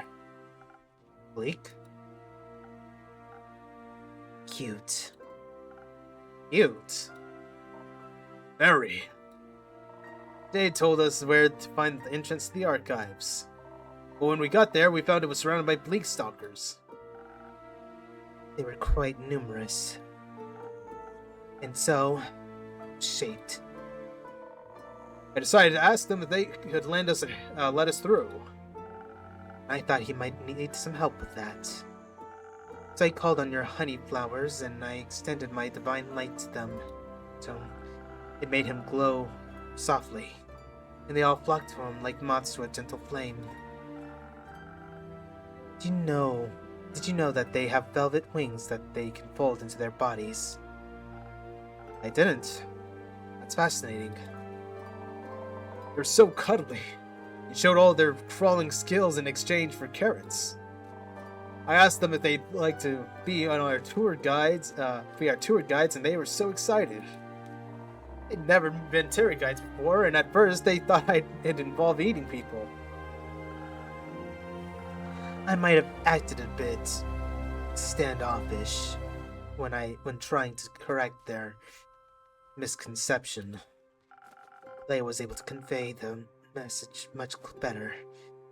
He's very good at explaining things.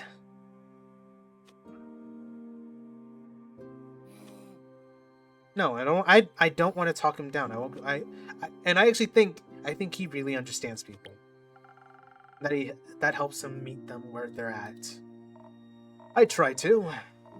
Everyone has their own way of understanding things. I think that's beautiful. You're beautiful.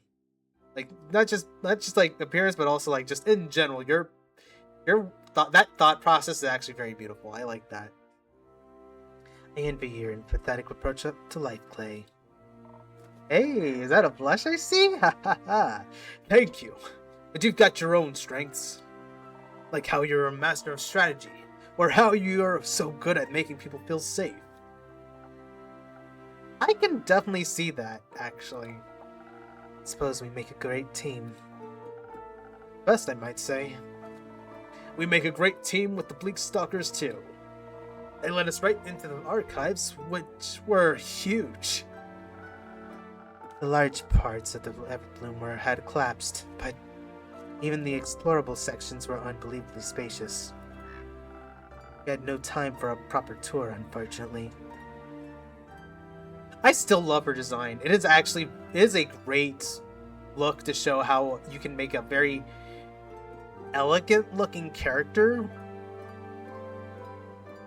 and like almost make it seem like she's like I'd say it is a nice way to show like she looks like how you would imagine like a character who is supposed to be seen as flawless, but just the slightest change, like for obvious reasons, she has like little scales, which if I remember correctly, I think she's a specific kind of race, right? She's a seraph, right?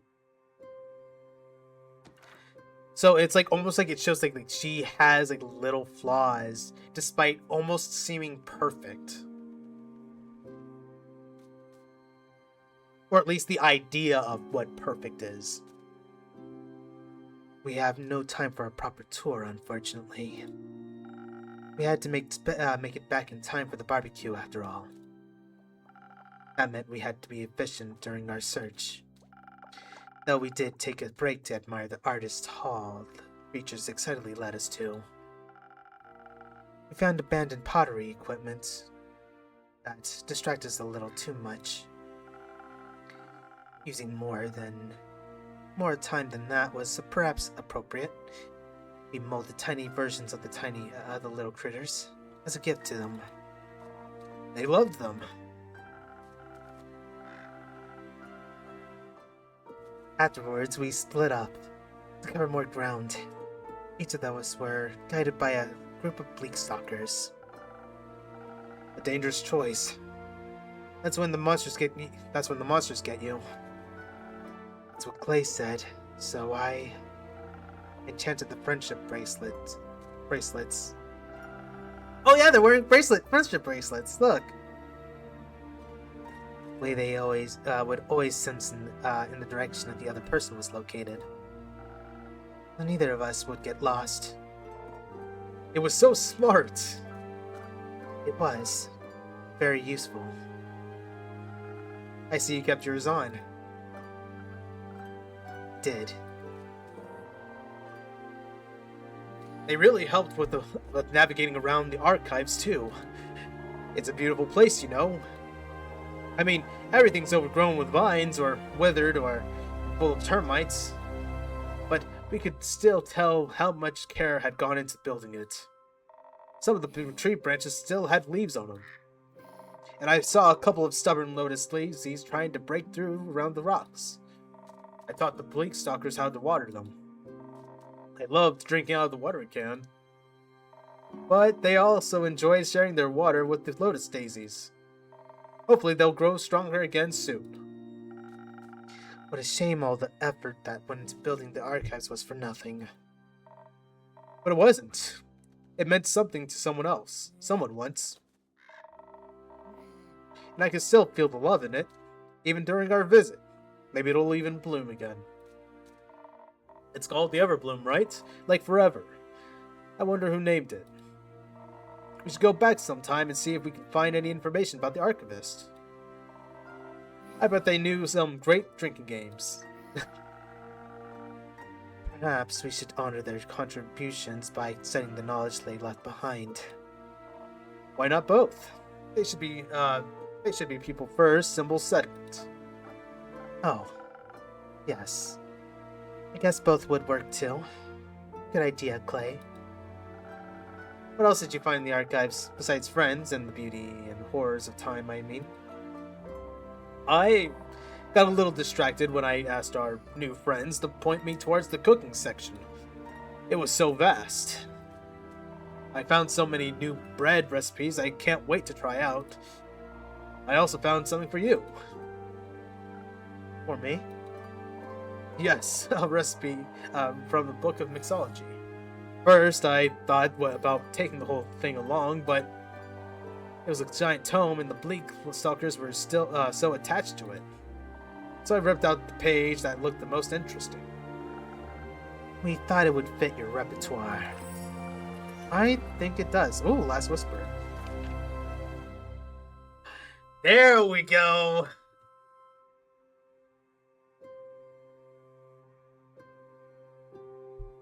Let's see.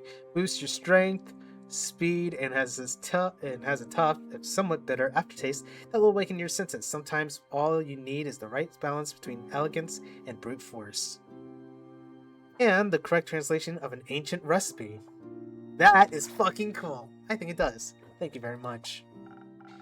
As for me, I asked them to lead me on towards dangerous knowledge, and soon found myself in a hidden study.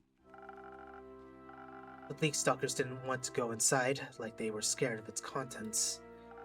I rewarded them with some treats and ventured inside alone. Looks like you got along with them rather well. I grew quite attached. Perhaps I would even call them my favorite animals.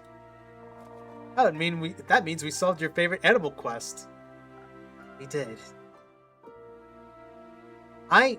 I really like them together. I really do.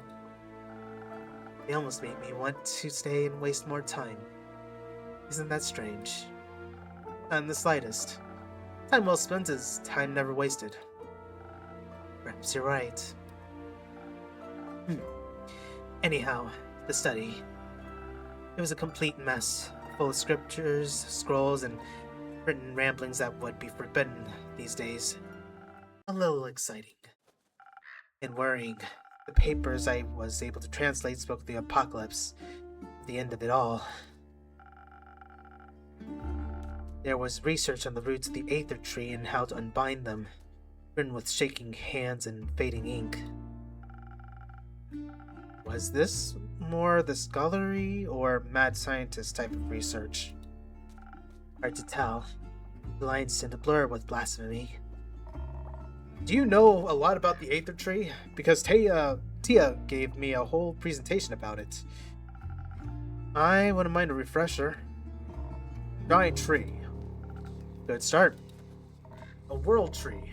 That means our world rests on it. In it. Around it. Somewhere. In it, mostly. Depends on who you ask. The dragons guard the tree because they created it? Maybe. But definitely because they care for us.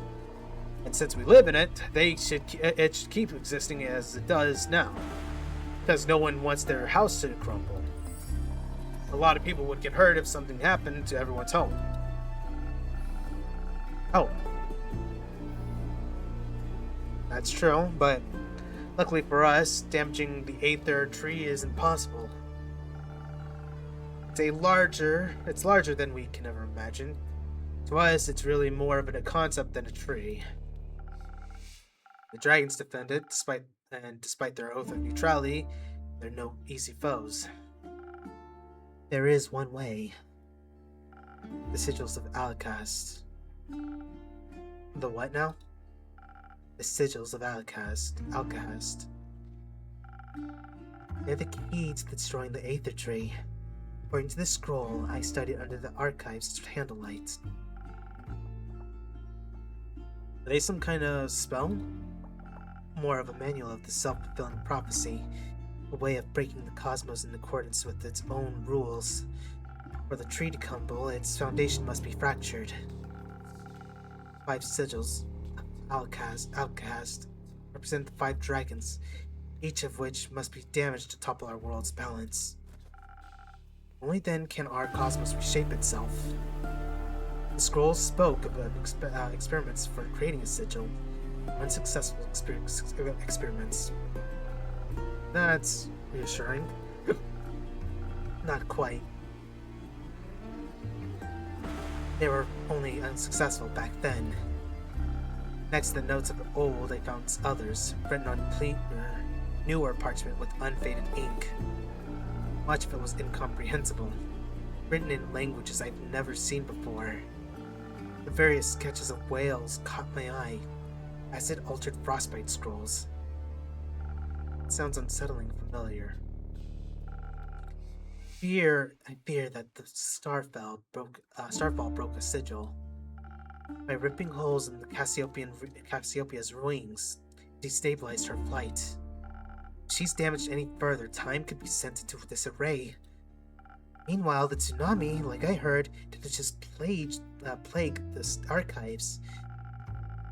Waves broke down the barriers between the primordial sea. The chasm is maze never seen before. So there's 2 broken sigils. That's not good. What an incredible understatement. To witness one such sigil fracture would be anxiety-inducing enough. Knowing it has happened to 2 will keep me up for many nights. It's not 2. It's 3.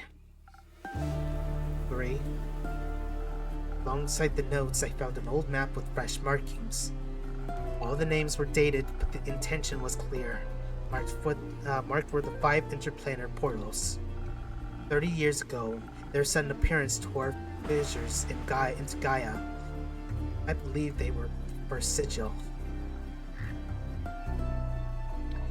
Bad, right? Very. Who could have done this? I don't know. Who could have done this? I don't know. And why, of all things? If the Aether Tree collapsed or even shifted from its perfect balance, the destruction would end us all.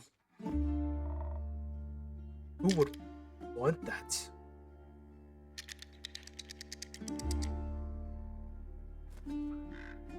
Don't think rationally, that's for sure. You might have a good reason for it. Maybe we can talk them out of it. Doubt it. Me too.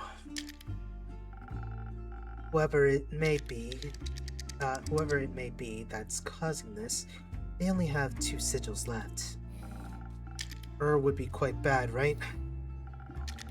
Don't they say that walking the Elder Dragon will start the apocalypse? Waking the Elder Dragon will start the apocalypse? They do. I feel like there's too many ways to start the apocalypse. Maybe they're all connected. Waking will break the last sigil. Although, I'd like to think breaking all the sigils is indeed impossible. Because it's impossible to reach Tuat in the spirit realm, correct? It's not exactly impossible. One can make it to the spirit dragon via the astral sea at the dawn of the dying moon. That's in 5 days, right? Hey, Carberry. Carberry? Oh my god, I'm butchering your name. I'm so sorry. Nothing much. I'm nursing a bit of a cough. So apologies if I mute a few times and cough a little. Yes, but worry not. To reach such a specific location within the astral realm, very specific rituals are necessary. And Gaia's portal to Cassiopeia is indispensable. Said portal is located in, and safely protected by the aperture, the stronghold of the Order of Starlight. And its rituals must be performed with outstanding accuracy to withstand the treacherous astral currents. And I forgot to ask, how are you doing, Kaberi? Kaburbi! Oh god, help me. I'm gonna butcher your name like a motherfucker. I'm gonna go with Burby. Burby! I'm gonna go with Burby. That way I'm not getting tongue-tied. Dear Lord, help me! Only the highest ranking members of the Order are privy to this knowledge. And I guarantee you, all of us would rather die than aid in the destruction of this world. The rest of them are half as stubborn as you are. I think we're well protected. Exactly. It's good then. The rest is worse. What's bad is that I don't know who's behind this, or why, like the dragons in the endless horizon, anyone would desire something so vile. You can already sense your next quest. But can I offer you a drink first? Your throat must be dry from all that exposition. I want to say no to a drink. Perhaps something that will go to help keep my mind intact, defend it from lunacy. I feel like I'm going mad. Say no more.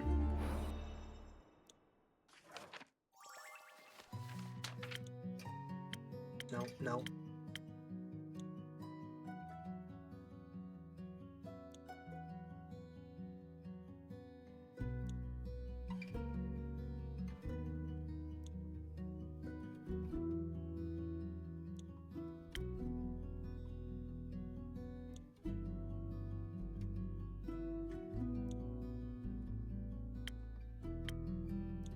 I'm gonna go with the first snow, actually. Because she's saying she's feeling... what she's feeling on that, and I'm like, yeah... She's gonna need a little bit of comfort.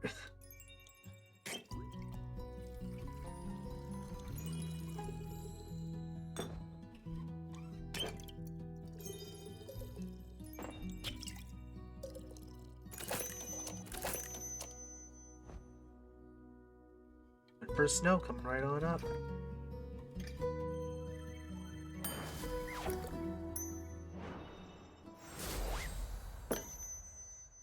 A delicious defense against the absurdity of evil plots. Thank you. This makes me feel a little less conspiratorial. I needed a breather. You know what else would make for a great breather? Abel's barbecue. Exactly.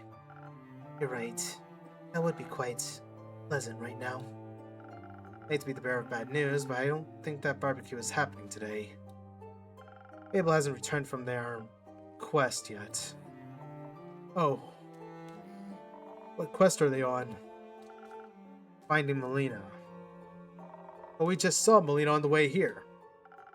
Perhaps they found another quest while out. Heroism can be infectious like that. Innkeep, what kind of drink did you mix them? None.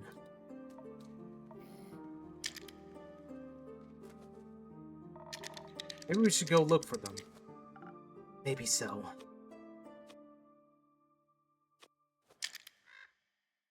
Please do. No one has seen them in days. And the last things I said to them, hate for those to be the last. Those words to say the last. Please help me find them. Of course, I'm sure they could slay any monsters without us, but some extra hands couldn't hurt. You'll have to deliver your apologies yourself. No, please! I'll slay that beast when it comes to it. Thank you, you fucker! Okay, sorry. I was kind of mad at Innkeep as well. Very well. But first we must solve our urgent sigil problem. I feel like we're just missing one piece. Oh my god, it's been so long since you've been here. Piece of what? Cake? I'd love to order my usual cake, Innkeeper. I don't serve cake. Never have. Oh, maybe you should. Another delicious delicacy would be... Also, still no blood. Oh.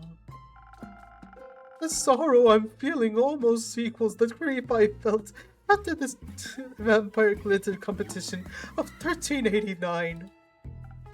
Oh? I had run out of glitter. I could serve you one of my usual drinks to alleviate some of that heartache. That would be splendid. I'd like something that expands my immortal strength. No shopping bags shall hold me back today. I'll see what I can do.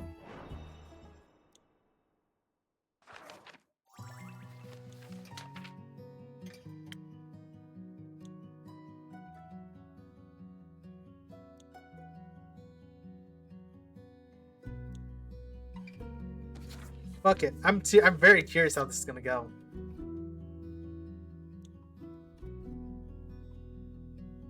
No. No. No. No. Hell no.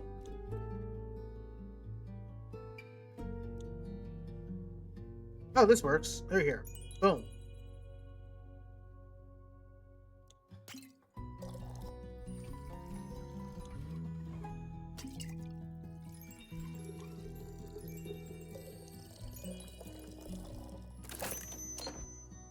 Let's see how this cursed coffee goes.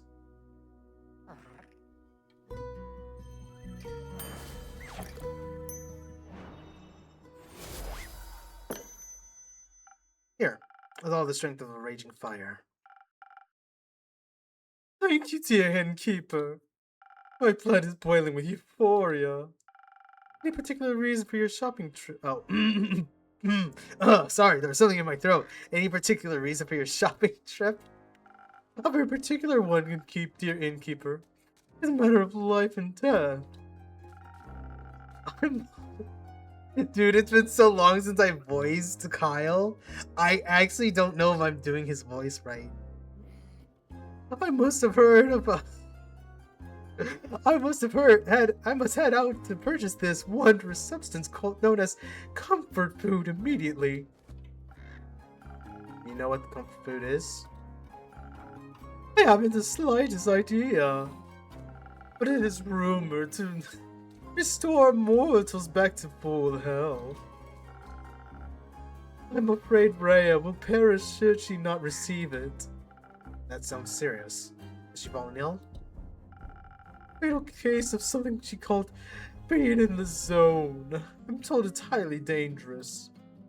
She's refused to move away from her drawing board for over a year now. What? She even threw me out of the room upstairs when I offered her a blood pellet snack. How will her body handle another year without food? I have some good news for you. Rhea has been sketching for a year. You guys checked in yesterday. How fortunate. And as for your legendary item, you should ask her about it. Generally, everyone has a different idea of what they consider comfort food. Wondrous. Though something tells me you should give her some time before you go back upstairs to ask. Why?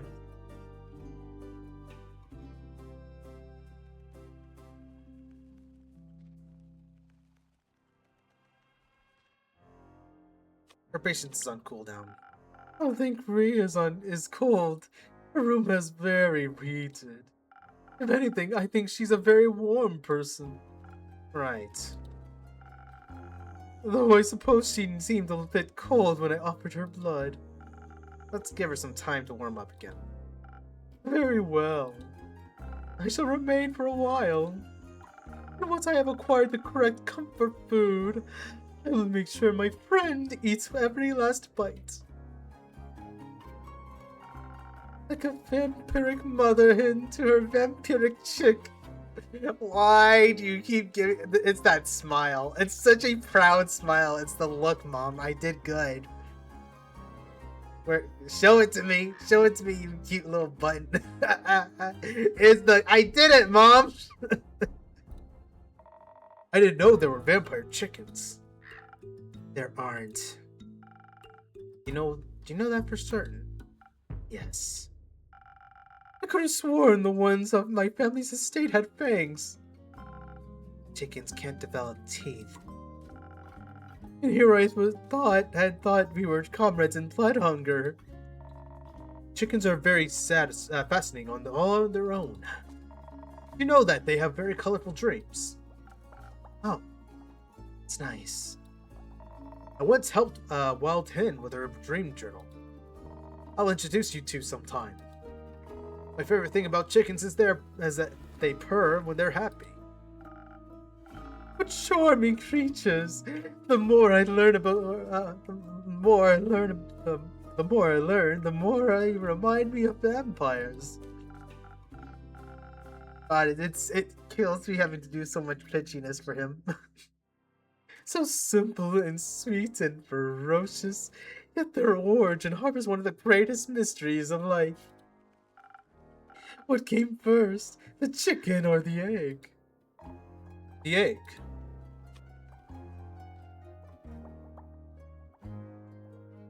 I'm gonna go with what he's saying. The egg. Not going to weigh in? I'm intellectually withdrawing myself from this conversation. But unlike this unsolved mystery, I do know how vampires were created. Would you mind elaborating? Weren't you intellectually withdrawing? As a cleric at Cassiopeia, humility is a lifelong objective I strive towards. As such, I must admit when I need to concede words spoken in post haste. Which would be now, I suppose. Please, Kyle, if you wouldn't mind expanding on what you just said. Certainly. It must have been over 5 centuries ago when a scholar stole some of the immortal blood of the dragons. The scholar offered it to Queen Annabeth, who would become the vampire's monarch. I have never heard of Queen Annabeth.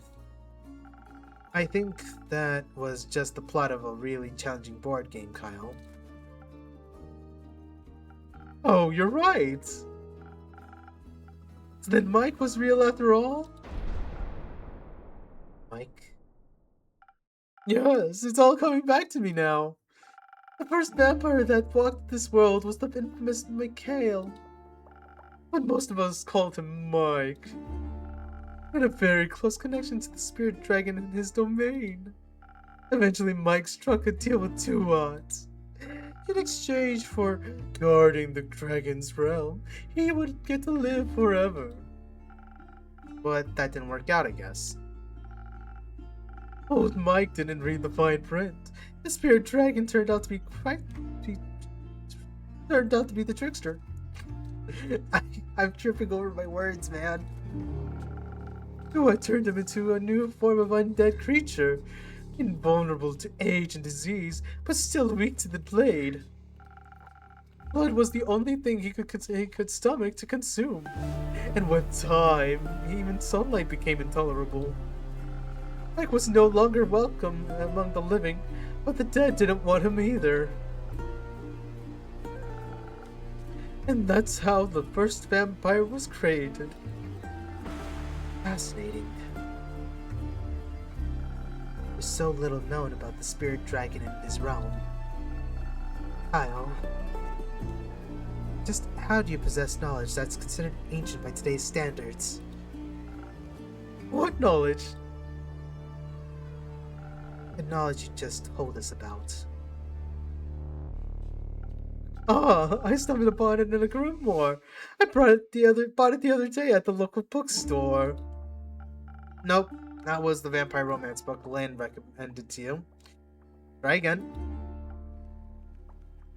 But of course! Dear Evelyn was such a history fanatic. How could I not pick up a few stories? That was one of her favorites. I still dream of her deathly, beautiful countenance as she narrates tales until the intruder stopped screaming. She always told the story of our progenitor Mike so softly. He would cradle a vial of his blood and his tone would turn so reverent. A secret is shared just with me, so he would say.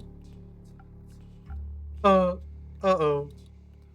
I didn't mean to break the last oath between us as well. I'm sure we can help you keep this secret, right? A secret between new friends. Secrecy is how we can repay you for sharing this with us, and so be it. Since you seem to have been very close to her, I wanted to let you know. We traveled past Marrow Castle on our way back. It looked awfully damaged. The destruction looked fresh, so fresh. If only we had passed by earlier. I even spotted a heavily armored silhouette a short distance away from what remained of the castle walls. We hurried over as quickly as possible, but the shadow was gone by the time we got there. As if it was, only rubble remained. Was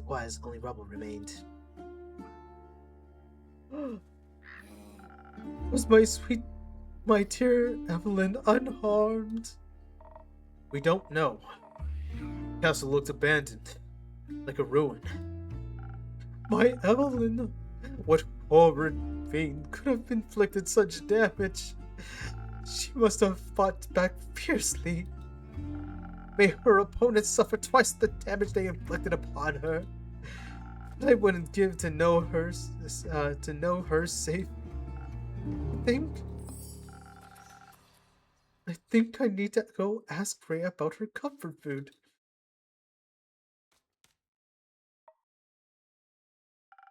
Let's give him some time to come to terms with what he just learned. Or forget it.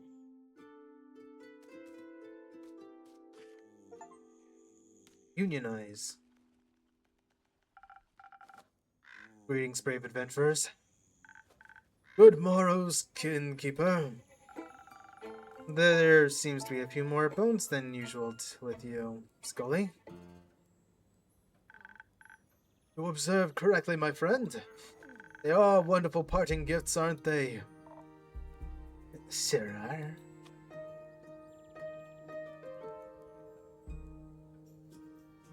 Care to bring me up to speed, Lynn? Nah, just have I been left hanging for a few more minutes. You're bullying me. You're bullying your innkeeper, Lynn. Patience, young innkeep. Scully has been waiting to tell you this story since we left the Pale Woods. I will try to compose myself. This tale deserves the cracking of every last one of my rhetorical knuckles. Let us recount our tale properly, Dame Carolyn. Hang on.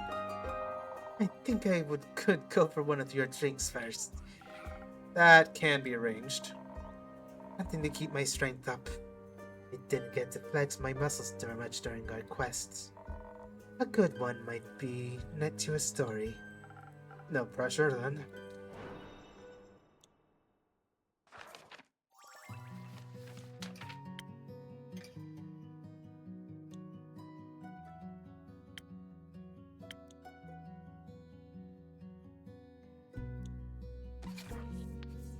We'll do this one, because it's easier. No, we don't need that. Yeah, we'll take this. Yeah, that'll do.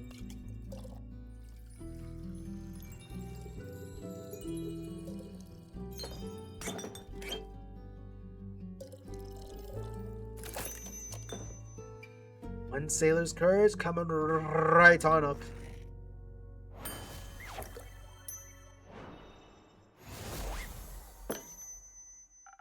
A great drink for a great story. Aren't you lucky? I like to think luck has nothing to do with it. Perhaps not. I might have something else to cheer you up. Oh, Millie's back. Oh, relieved. like a great sword's been lifted off my shoulders. Is she alright? Yes, though you might prefer to see for yourself. She and Dave left me their address to give you. Who? Ah, you know them. Ah, right. Only one person would fit such an uninspired name. Better have not apologized to Millie. Friends. You'll have to find out the details for yourself. Just don't keep them waiting for too long. Don't need to tell me that. Fable isn't backish then. No. They are taking their time. Feel like looking for them yet? No, they're capable. It's my patience is starting to wear thin. Got some to begin with? You're pretty tatty for someone who had been greatsword distance. True. Right. I interest you in one of my drinks as well, Scully. With an offer like that, my friend, how can a skeleton say no? Perhaps something to enhance my aura. I would like to view the proclamation of this tale proper justice.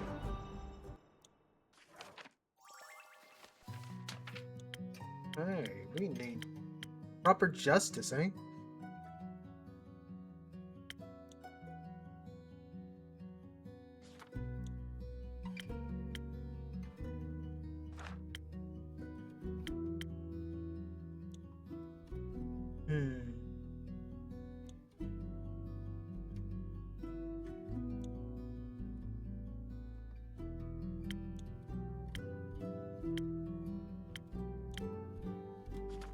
I think I'm gonna go with the Sunny Breeze for this one. Actually, no. 1,000 wins.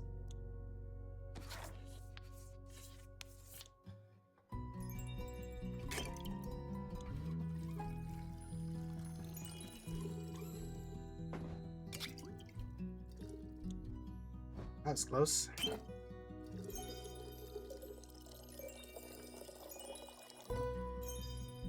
Shite.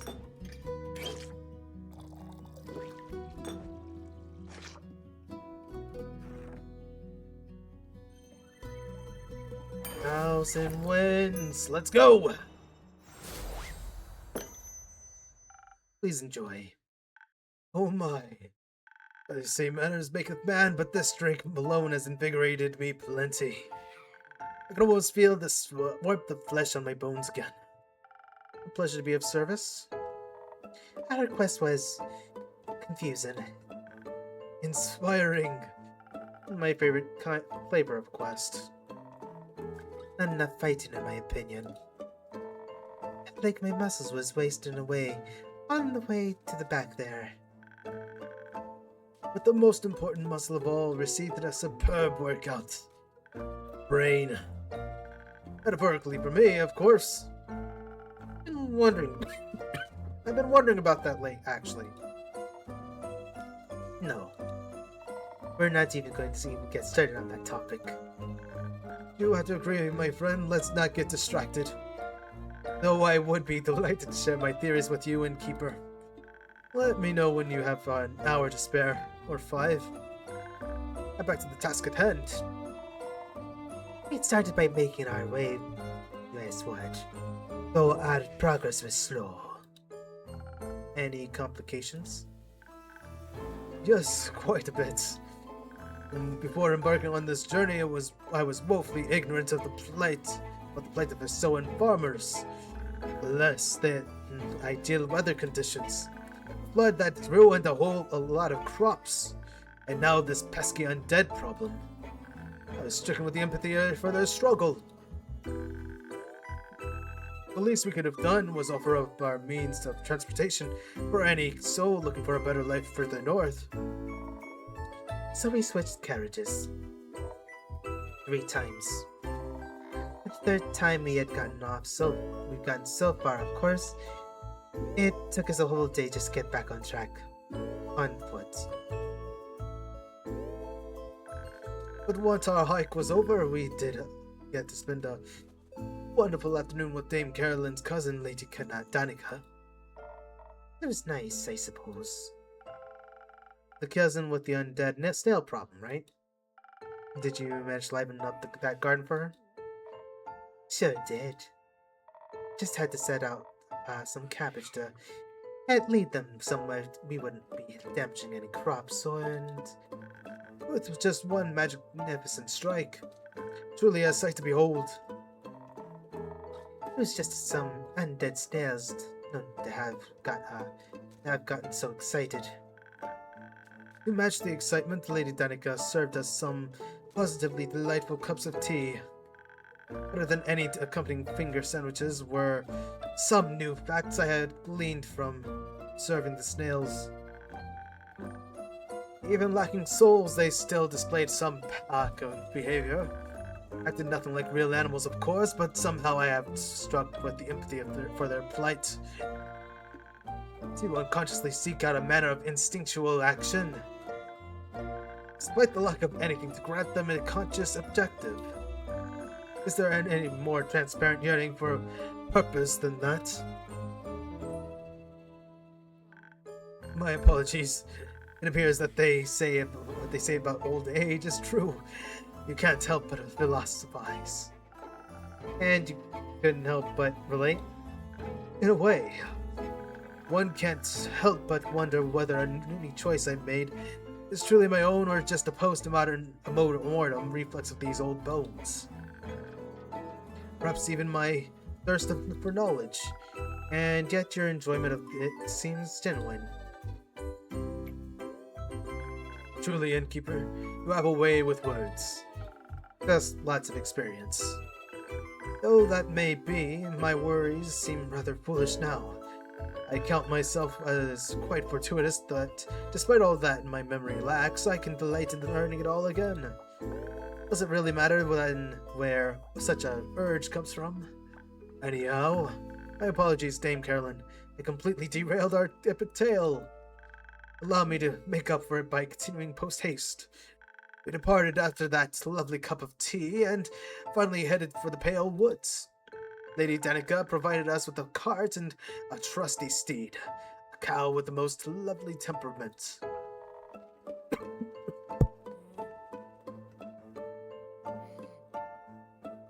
Her name is Lizelot. I made sure to greet the gentleman that passed us on our way to the woods. What magnificent shadow armor he was wearing. Something about it felt oddly familiar. Perhaps it was only my hope that we would look just as gallant after our quest. Lizelot valiantly took us to the edge of the forest where maliciousness permeated the very air we breathed. What he means is, it stunk. Really bad. We left Lizelot's there. Burn her the stench seemed like the right thing to do. And so forth we ventured. Didn't take long to find what we were looking for. The place was crawling with them. Which also explained the smell. For some reason, the miasma didn't seem to bother me much. Most respectfully, you don't have a nose. Of course. Anyways, There was a veritable horde before us, an army of undead creatures shambling their way through the forest. one gnawed tree at a time. They were awfully interested in those trees, it's true. I was itching to tear into them. But remembering the plan, I stepped back, my hand on my greatsword. The crucial part of a successful negotiation is that you don't go into it blind. So we observed. The undead creatures were displaying similar signs to those snails. They weren't just stumbling around senselessly. They seemed to be following a pack leader.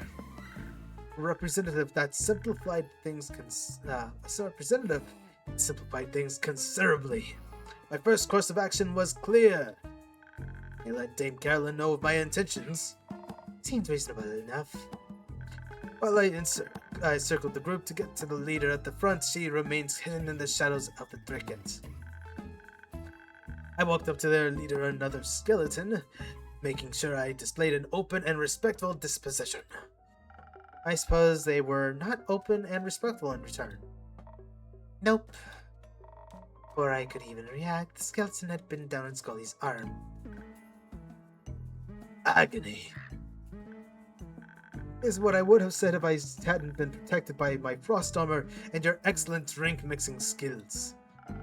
Always glad to hear my drinks are protecting my clients on their quests. My friend, your drinks are astonishingly potent. Maybe too potent. As soon as the undead creature bit down, their teeth shattered upon impact. The leader recoiled immediately. While the others surrounding us froze. The leader fell to the ground, cradling their face with their hands. Curiously, when they regained composure, their expression was filled with joy. Still no idea how he could read an expression on a skull. They were actually quite expressive for its skeleton.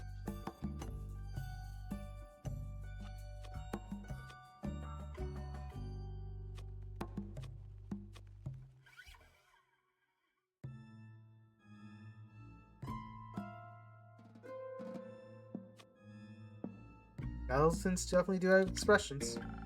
Just have to keep used to. You have to get used to looking a little harder for them. Oh, you're just pulling my paw. I have no problem reading Scully's expressions. It's a beautiful smile. Oh, you're making me blush, you rascal. Let's move on. The teeth shattering was quite worrying. It made me re-examine the bite marks on the trees around us. Particularly the bite marks here were quite a bit more shallow than what we had seen in other parts of the forest. Which means all those undead creatures had severe dental issues. The leader was so unhappy because the frost armor's chill was dulling their pain. The others' teeth were also in truly poor condition. And looking at their mirror behavior, that seemed to be causing them severe pain. Coupled with their hunger for trees, it became a never-ending cycle of suffering. It should have never gotten so bad. I asked them why they hadn't reported the issue to their new necromancer. It's clearly starting to impact the fulfillment of their objective. that got them really heated. They tried to strip Scully apart again. But Dame Carolyn skillfully resolved the situation with a bit of intimidation. It turns out, he didn't even have a dental. Carolyn, I'm with Scully on this one. They had no benefits, nothing. They were just expecting them to be quiet and follow orders. That doesn't sound right to me. A scam, that's what it is. No sick leave, no compensation, no PTO. You didn't want to hear it. We're doing what we love, we don't need any fancy benefits, rah rah rah, but you should know I've seen the state they were in. They couldn't even take a proper jump out of the trees, counter bark anymore. What would happen if their teeth deteriorated even further? Their necromancer would replace them with another undead creature in a heartbeat. That was when Scully got to him, I think. The words were just pouring out of my mouth, and I was elated that they were the right ones. The light reflecting off the frost armor really dazzled them too. Any skeleton worth their calcium would be able to acquire such armor. They needed to be bound by such an unegligible necromancer. My apologies. It appears I somewhat lost my composure just now. We might soon be contacted to host the first UFU gathering, Innkeeper. Union for the Undead. UFU 1755. Never forget your roots. They're welcome to visit any time. I think they really want to improve their situation. Or, most respectfully, they promise to leave the Pale Woods alone as well.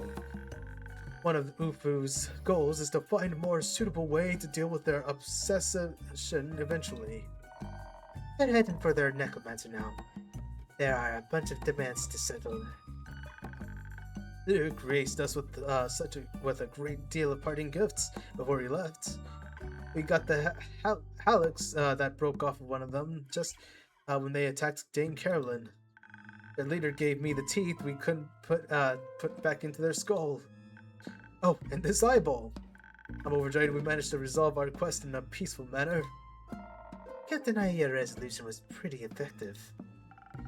Good to know you're both happy with how it ended. Those are the outcomes I most enjoy hearing about from my patrons. Oh, but we did get you something else as well, Innkeeper. Right. Here. The trees looked really chewed on and dead. The berries seemed like they were thriving. They're the ones Elfie was going on about. Not like they're here to appreciate them now, but I guess you can have them. Just put some aside to make Fable a drink when they're back. Sounds fair. Let's see, Ghostberry. What does Ghostberry do?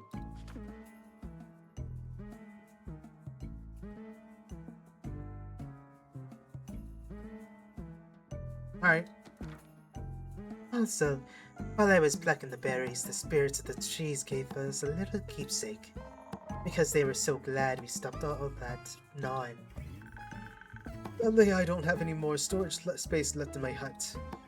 So we wanted you to have it as well. Now we can always indulge in the sweet memories whenever we visit. Oh, that's cool. I like that a lot. I think I know just the place for it. Thank you very much. Scully, have you ever thought about becoming an advocate for this kind of stuff? Not like I can usually stand them, but you seem to really care about all this. Oh no, I'm but a mere heap of bones here to learn all I can. But it is a gentleman's way to speak out when evil is committed in front of you. And I don't suppose I will stop doing just that anytime soon. Sounds good to me. I still wonder what all those undead creatures were doing there. No idea. We didn't ask. Okay. Seemed to be heading north before we could talk to them.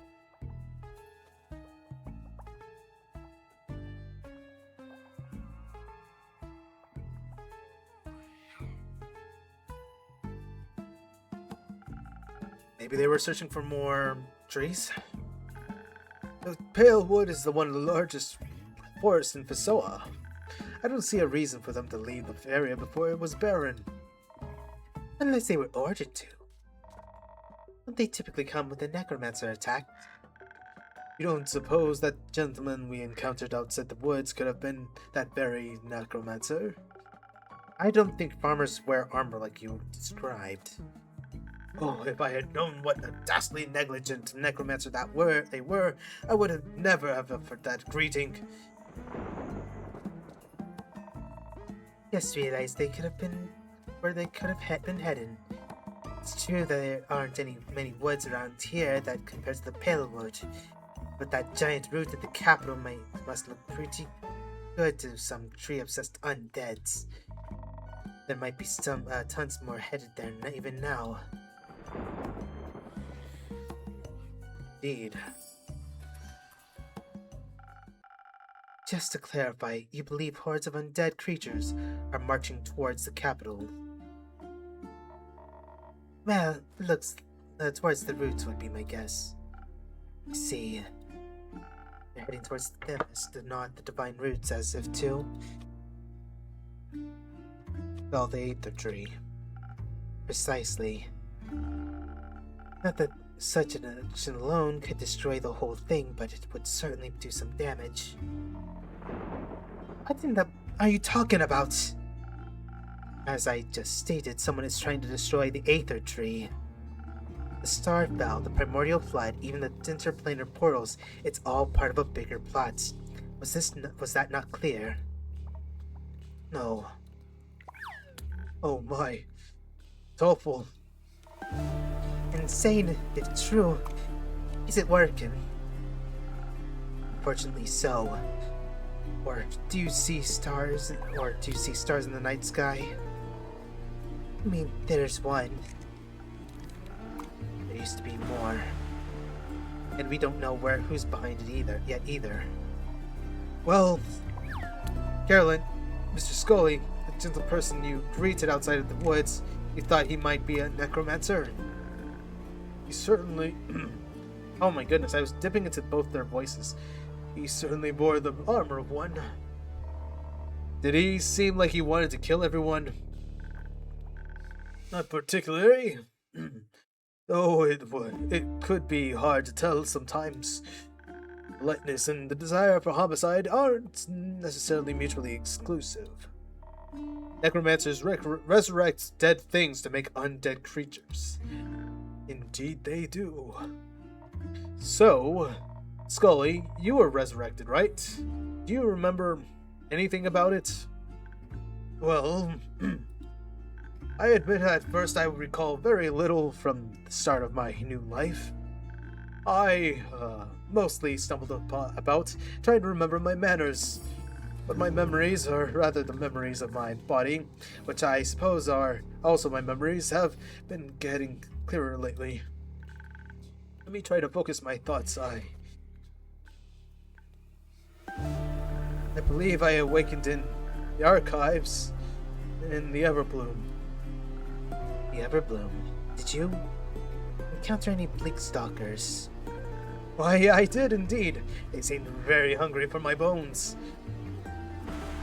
Such interesting creatures. They reminded me of the old intellect wombats. Those beasts still roam Fasoa. No. What are intellect wombats?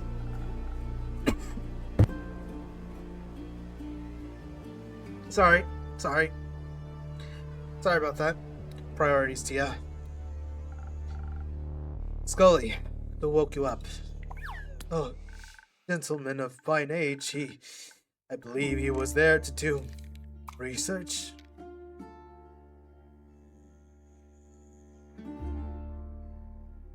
Oh, the game locked up.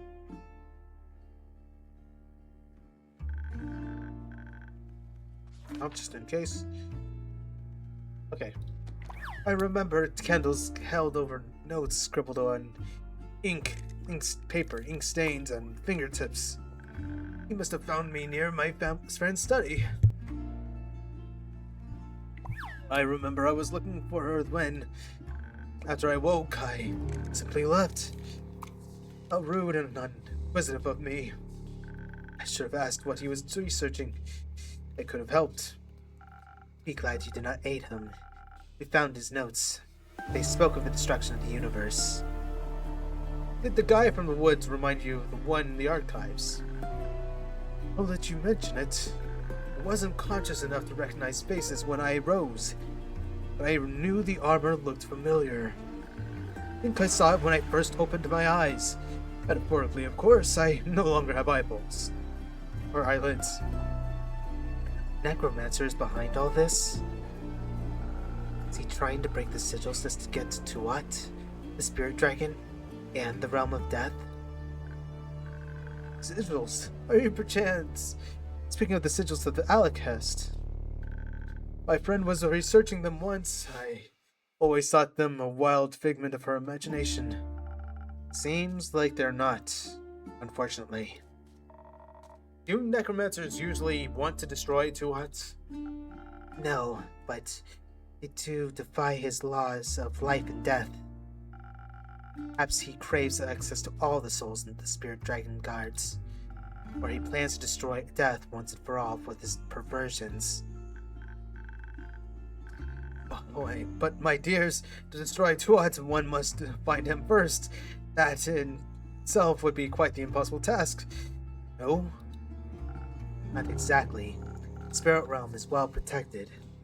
There are ways to get to him. Can you kill death? I don't know, but merely attempting it sounds disastrous. Miss Anwar, Miss Moore, Tuat is the god of death. No matter how insane the necromancer, no one could possess a weapon powerful enough to fight a god. Only weapons made by dragons can harm them. We all know this. You mean like Ur's great axe?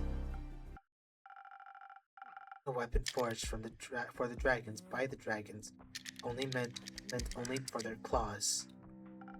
The axe.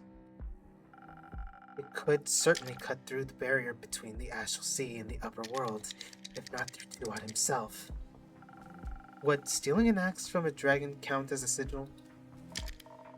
Alright, you lost me again. Talked about this already. Keep up. I'll explain later. It might count as a sigil if it wakens or damages their plane. Should not be awakened under any circumstances, nor should their legendary weapon fall into the hands of a mere mortal. My, this is quite concerning. I'm right there with you. This seems a little too insane for a plot, even for some big bad evil guy. They always seem to be reaching for new heights in their dastardly schemes. We are correct, this one plans to steal Ur's weapon, break their sigil, and then destroy Tuat. Dragons be with us. What about the undead creatures marching towards the capital? They must be a distraction, a way to keep anyone who would interfere off his back. Quite the dangerous distraction if you ask me. Those poor husks shouldn't be snacking away on those roots either. Either way, should they? No. And those sigils of alcohol zest you keep talking about could do what? Destroy the tree. The spirit realm rests above all others in the canopy of our world. What we believe to be this monster's plans succeed, it will collapse down onto the rest of the Aether Tree. Not only would the free all dead souls, it would destroy the tree, our home, our cosmos, and everything below it. It would destroy our world as we know it. Mention what might die. Don't think I have to explain to you why death dying would be a bad thing. Once again, can he die? I didn't risk it. Though I believe this, a plot of his has to be limited somewhat, no? Perhaps to the transitional period between the astral moon and the dying moon. Only then would the veil between Cassiopeia and Tuat be thin enough of a ritual of such magnitude to succeed. Wait, what you mean is this can only happen the night between the 31st of Cassiopeia and the 1st of Tuat. So it can only work in 4 days, or next year. Precisely. I guess you can't have a ritual without unnecessary complicated rules. It is common courtesy. I've been wondering, remember what that man we saw on the way back, near Marrow Castle? Yes, you think he might have been that same guy? I do. Strange armor sounds familiar, as does the convenient proximity to destruction. And more so, blood of the first vampire Kyle spoke of. Part of the ritual to safely traverse the Astral Sea involves having an associate anchor for your destination. To find Tuat, you need something to connect to him. Like the blood of a vampire eternally bound to him. Yes, maybe our villain has got his hands on it. Perhaps he knows more of Cassiopeia than I anticipated. All this is out of context. All this out of context is giving me a headache. Got another drink to spare to help with all this mess. Something powerful enough to get me through this. Anything for you, Len?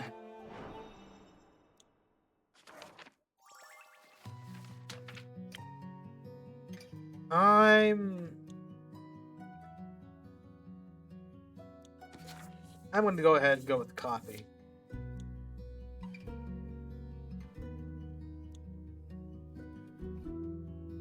Oh. Yeah. Wait. No. No.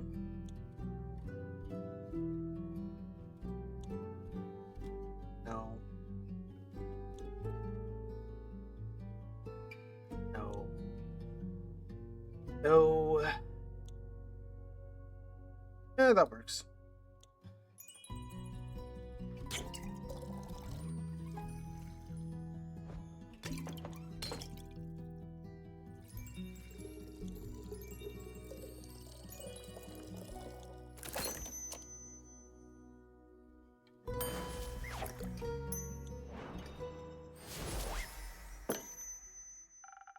For all the strength I had and I have in the strength. Enjoy. I think you might have put parts of my sanity back together. Thanks a lot. Anytime. So, this madman, he can't get out the axe. He can't kill the spirit dragon, right? Correct. Great. Let's stop him from getting the axe then. Great idea. I know. How do we do that? Oh, I know how. Okay, whatever. Anyways, well, the first necromancer needs to find it. For that, he'd have to get to the Ur's realm. Thanks to the hurdles, that is entirely within the realm of possibility. One would simply have to journey through one of the portals to the Twilight Chasm. And that then enter the endless caves through the Nightmare Realm. Nothing easier than that.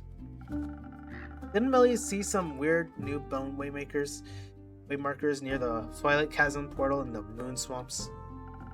Could those be they be the one there to remind someone, say a necromancer, of the way to the portal? They could. Good. Moon pools are much easier to reach than Boreas. We should catch the necromancer before he ventures into the chasm. Most certainly before he gets the axe. Right, let's go beat his... Hold on.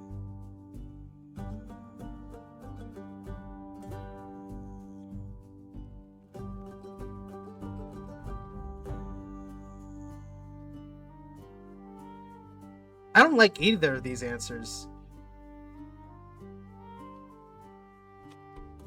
What if you don't succeed?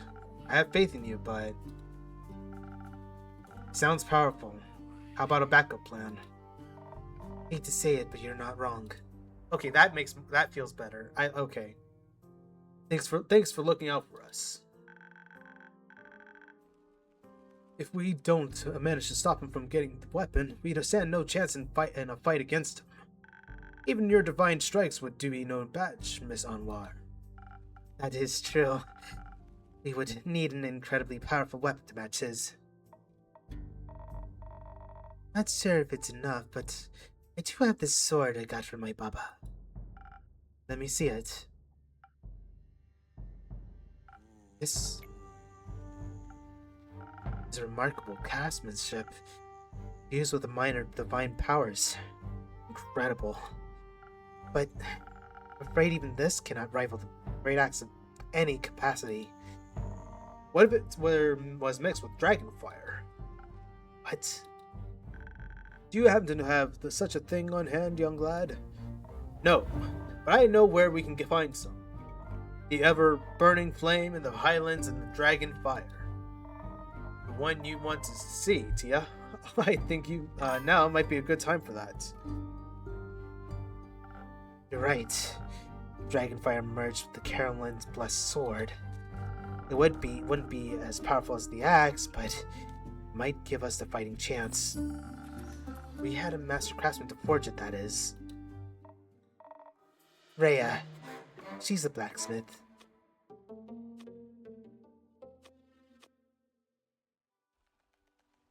You're right, there's no one better for the job. I'm sure she'd love to forge such a weapon. And I'm sure you can convince her of the importance, Lind.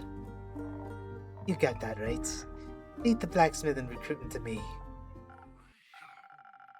Very well. I'm sure Master Smith's frost grip will be delighted with this opportunity.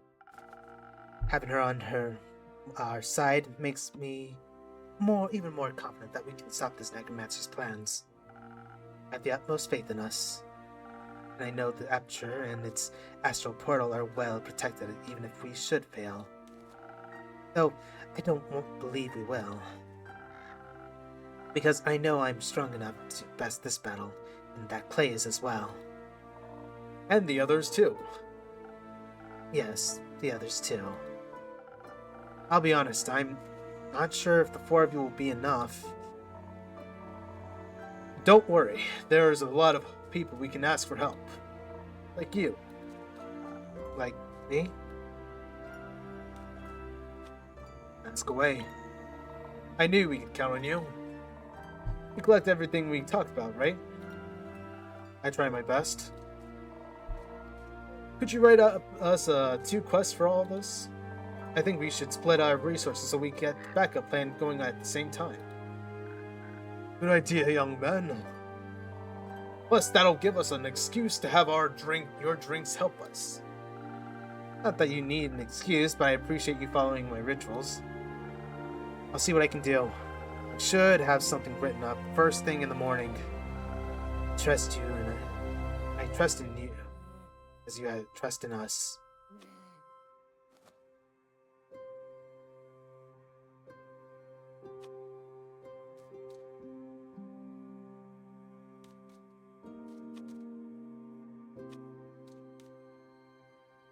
Deeply?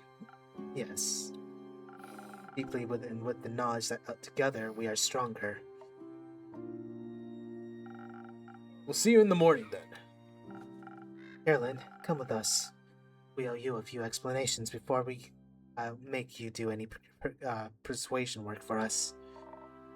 You got that right. Let's go. I cannot miss out on any more possible details. I shall see you in the morning in Keep. Thank you for all your help. Let's save the world, alright? Let's Clay? luck.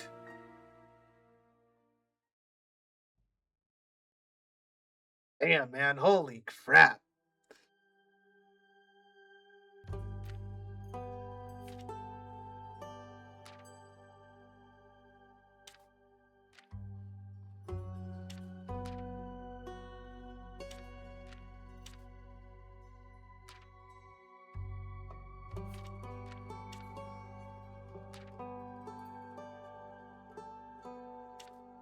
Let's see, where is it?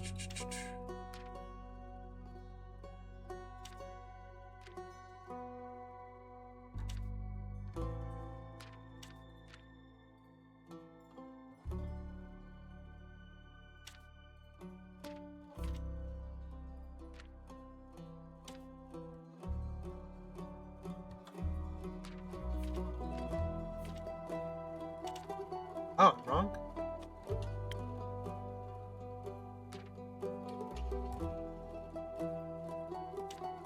Okay. I'm actually curious. Is that actually one of them? No, it's not.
Holy crap, I suck! Okay.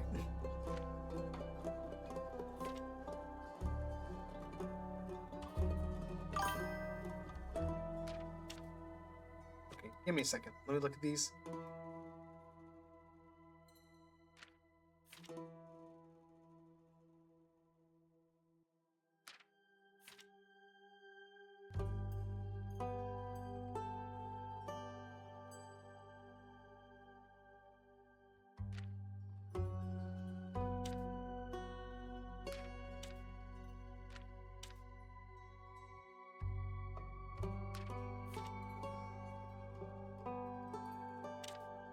Oh, okay, I fucked up again.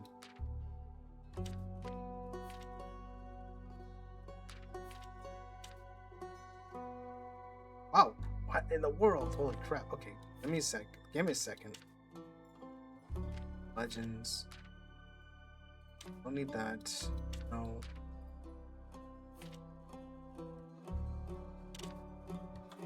Okay.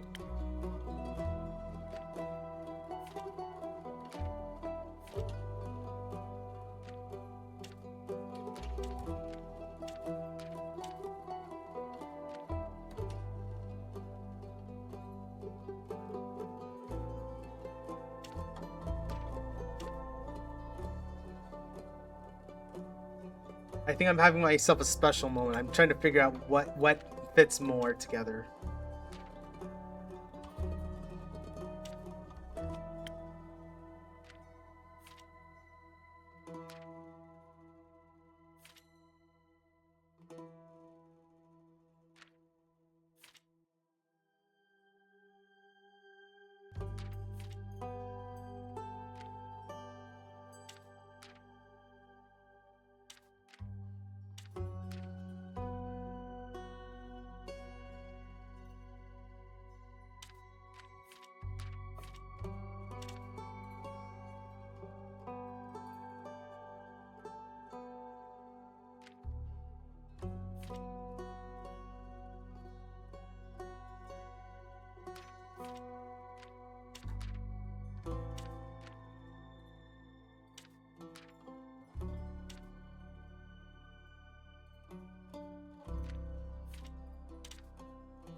Motherfucker. Okay. I hope it's not trying to be like, yeah, you need to put in this up, right, down, left. I will actually lose my shit. Because I'm a little tired, and I'm actually not. I'm kind of slowing down a lot. Let's see.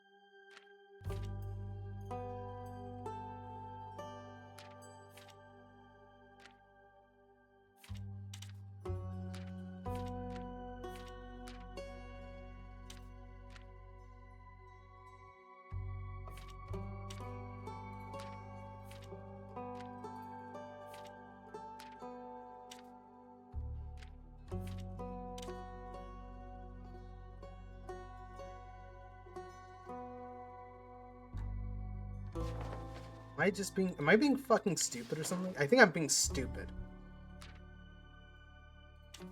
Is that even one? That is one. Okay.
I'm going to lose my mind now. Okay.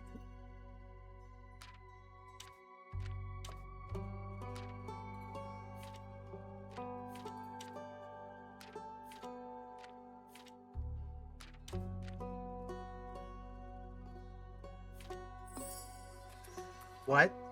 Okay. Okay, the Twilight Chase. World calamity is imminent, but there is one last way to save it. The only weapon strong enough to harm Tuat and the Aether Tree is the legendary Great Axe of Ur. The personification of evil wants it desperately. First, he must make it through the Twilight Chasm, and for that, he needs a portal. Sounds like a good location to stop him, right?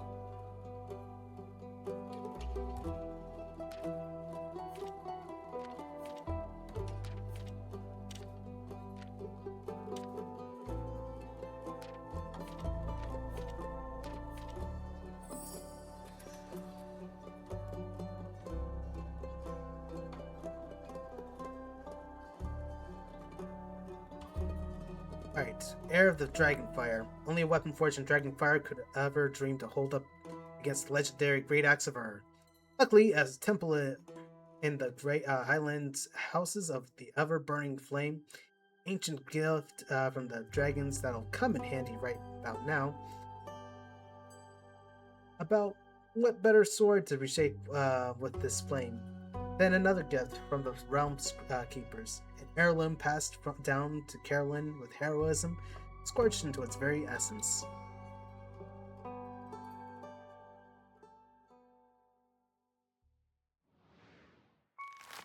So,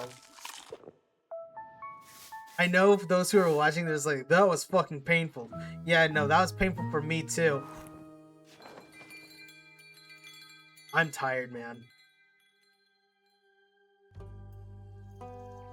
Alright, I'm gonna go ahead and call it. Holy crap, I am sleepy.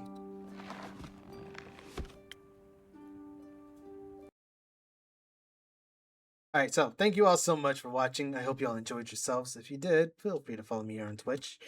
We're gonna go ahead and raid Winnie. You guys have yourselves a good one. Peace.